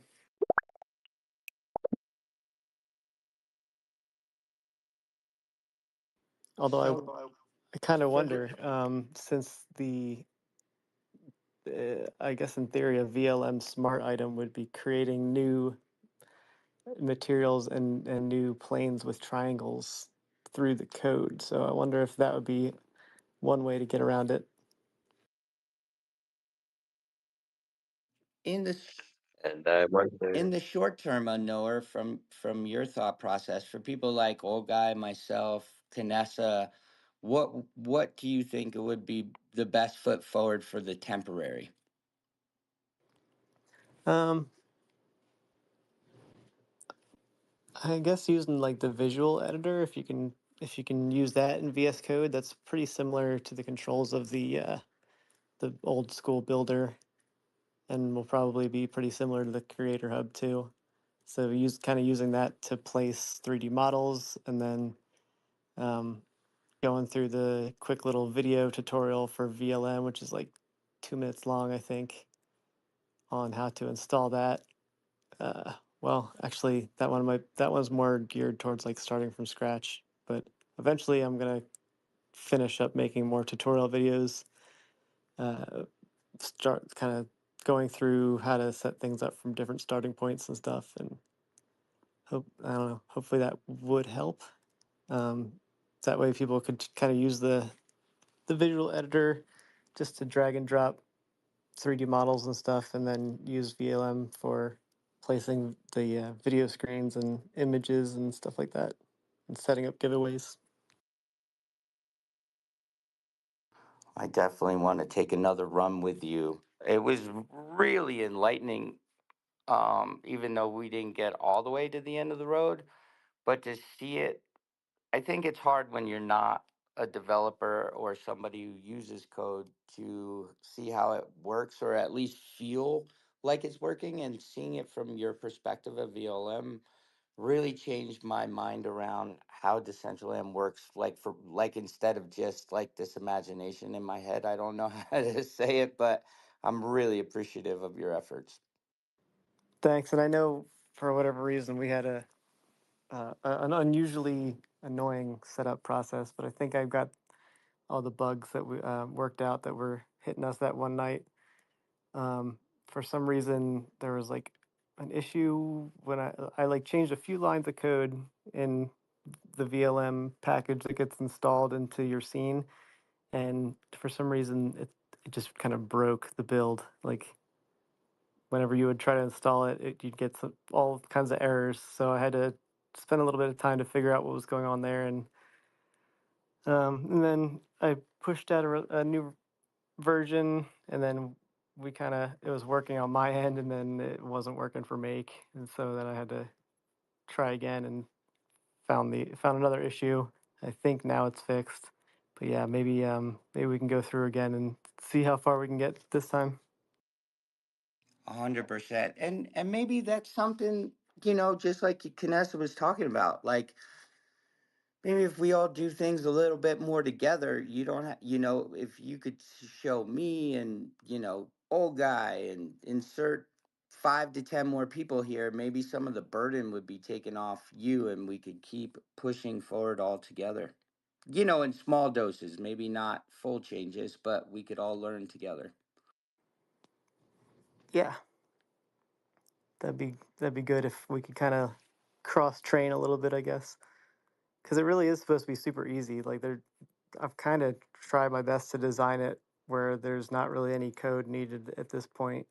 It's literally just like ideally it's supposed to just be downloading VS Code and then doing a little bit of copy and paste, and not even of code, just of like when we did it, you just copied that one URL, and then obviously it didn't install quite correctly as I designed it to, but we ultimately got it working with a little bit more copying and pasting and typing things in. But the uh, the ideal situation is that there's no real coding to be done, and that you can set it up in like 5 or 10 minutes. But obviously, a little bit takes a little bit longer to get the hang of like actually using it and designing things in there, kind of like it would with the builder, I guess. But um, I also kind of eventually want to bring in some kind of like in-world control panel, so you don't have to jump back and forth between like the website and the builder or the client, and eventually it can just be similar to the builder experience in some way. It's just hard. It's a lot of work, and now there's no more grants program, so like kind of wondering how much if it will ever come back, if it's even gonna be worth trying to get a grant, or if it's just gonna be kind of a work on it as I get the inspiration to work on it in the future, I guess. Hasn't voted out, hasn't been voted out just quite yet. The grant program is still in the first phase, so possible Yeah. to try to argue towards possible keeping of it. I'm thinking I do plan to do that. I think. Yeah, I mean, I voted no Be able to because formulate the arguments properly. Hopefully. I didn't feel like there was a good explanation of what the future of it is going to be. But I feel like ultimately it just takes one star vote to kind of kick everything in into the direction that everything's been going anyway. So I don't know. Maybe that's a little bit of a pessimistic take. But what is it then? If there's a council that's going to be set up, that's going to be deciding then from I mean, that's the idea. The idea is to have instead a council that would have a more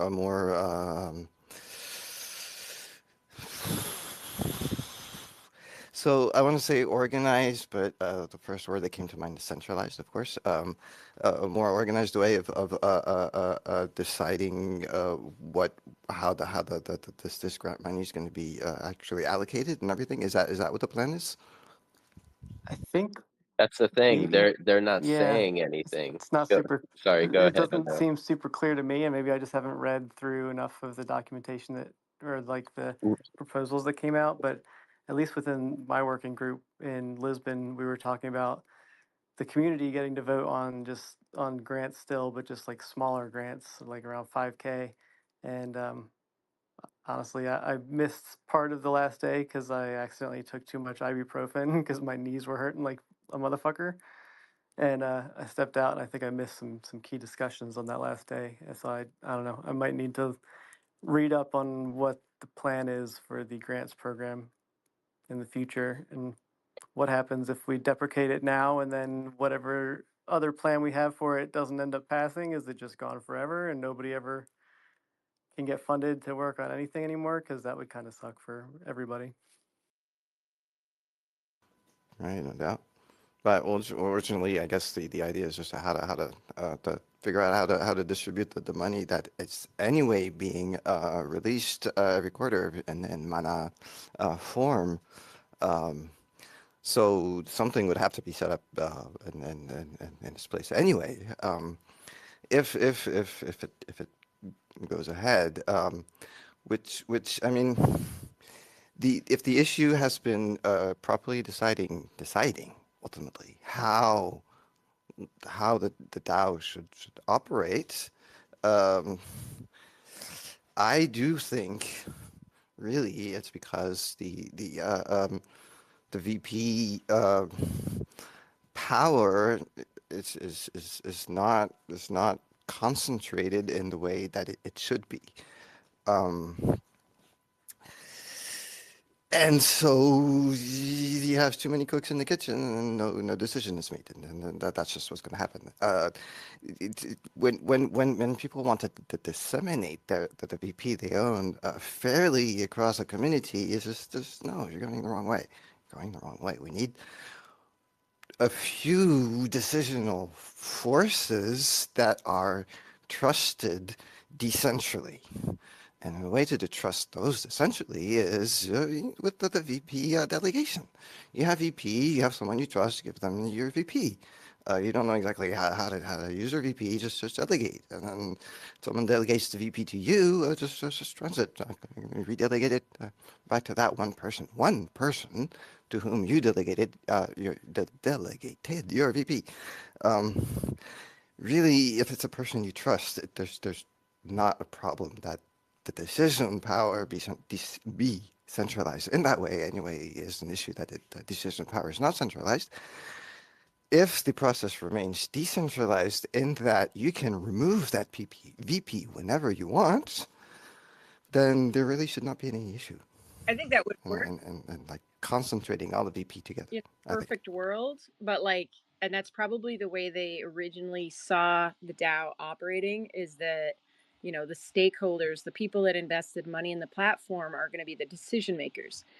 That I bet they didn't have on their bingo card that there would be a hostile takeover of a district worth of VP that was held ransom and then pretty much used to force through votes at the last minute. I bet they didn't anticipate that. So like, we could do we could rally the troops. We could just spend $5 a week accruing VP, and it wouldn't make a difference because we just don't have enough to combat that big bad actor. Also, you know, if you're newer to the DAO, you probably didn't interact with some of the other places that would self vote their own grants, or some of the big organizations that lobbied hard and got a lot of VP and then also passed very questionable grants. So I think that, like, I don't know how we would ever combat that. And that person has said they're not going to relinquish their control. So there's really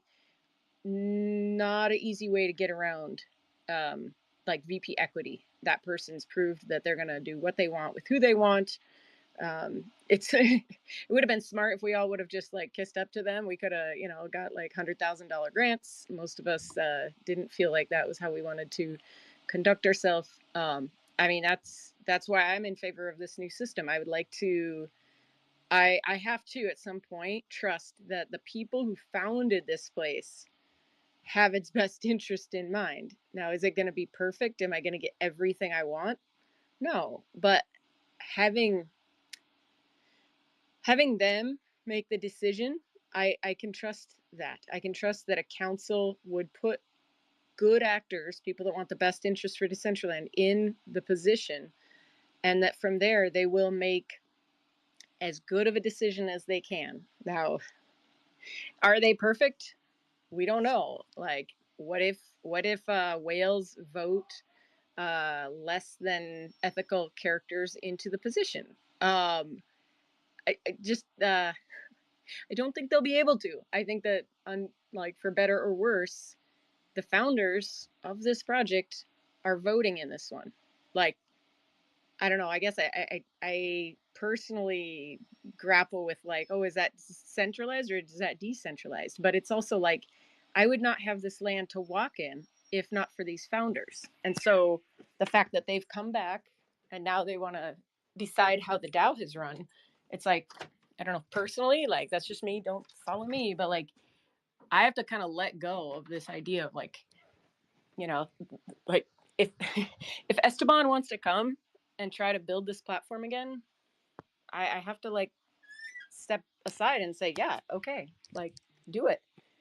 I guess one of my concerns is like that'll probably lead to while I agree that having a more curated system for approving grants would probably lead to some better content getting approved.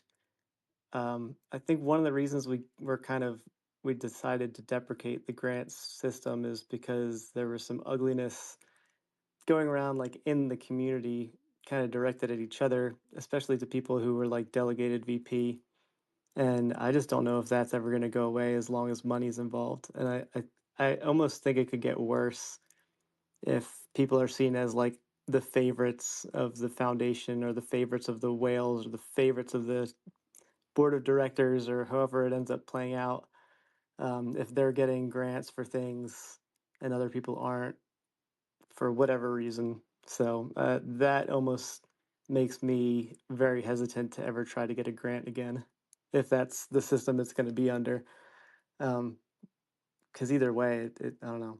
I didn't really like the feeling and the experience of going through the grants program when it was quote unquote decentralized. And I don't know if it's going to be any better if it's more curated. You know, I just feel like it's going to breed more animosity. Well, my understanding was that you could put in a call, like a can't remember the word they they used. But like if you wanted to continue funding, you could put that into the opco, and they could look at it and they could decide to fund it. So it really would take that, like you don't have to put it up for the community. Like I mean, I feel like they would want to fund projects that have value, like projects that are driving the platform forward. And in that way, I like that it takes away the favoritism, the popularity contest, and it like it is ugly what it has done to this community. I still see, even with the opco, I feel like there could be ugliness directed at them because then they'll just be seen as the favorites that got hired into this operational company by the board of directors or by the executive director. And it's, yeah, it almost seems like there's always going to be some way where somebody can feel slighted by the people that are seen as worthy, yeah, I guess, in some way. It already is. I mean, it already is. It's like stay small. Don't take opportunities. Don't put your neck out. Like, I mean, Right. We it got to is. get rid of this crabs in a bucket mentality for sure. That's like part of the problem. Right, really, if if you were able to, I mean, delegating to one person that you know is not going to be swayed by that kind of attempt at catering to your VP.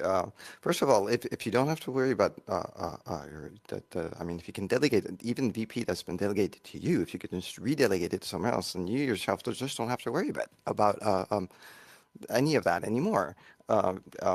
First of all, uh, you raised the issue, like how do you know indeed, like if maybe the whales are going to manage to shoehorn someone in the council and everything, and then actually things would actually be worse. And this is the problem of going the opposite direction of decentralization, is that decentralization is really the best counter against corruption. And I think it's such a good counter against corruption that a decentralized, benevolent autocracy is actually a possibility.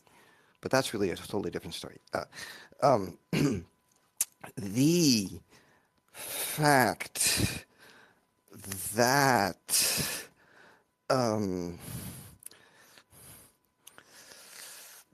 um, the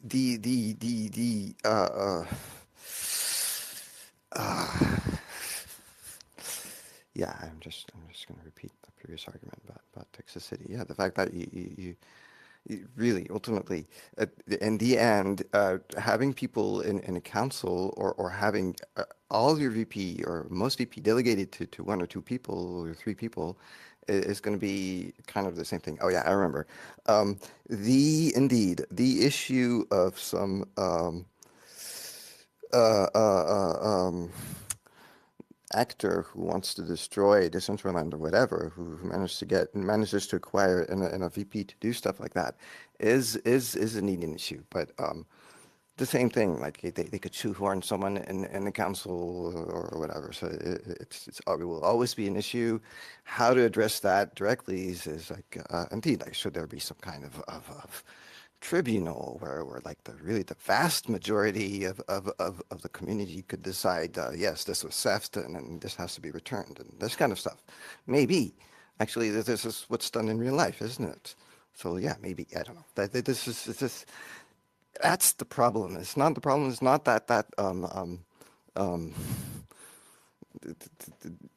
that I mean, there is an separate problem. It's a problem that's different than the problem of how to actually avoid toxicity of like if you have VPE and you're not entirely sure what's the best way to like if the proposals that are put in front of you are valid or not, and then people are going to try to influence your vote and everything. And then how do you do that? You just delegate it to someone who you trust is not going to be influenceable and all that. And I really think it'll fix the Yeah, issue. if And proposals, the grants program. From when I understand, the point is for anyone to say, okay, this is a need.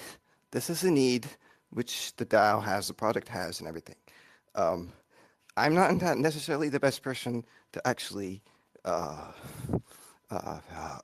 implement this, but I see this as being a need, and so I'm going to put forth a pitch. What is it called? Pitch. Like a bidding and tender. This. Yeah, there's the bidding and tender and pitch, and I was going to open it right before talking.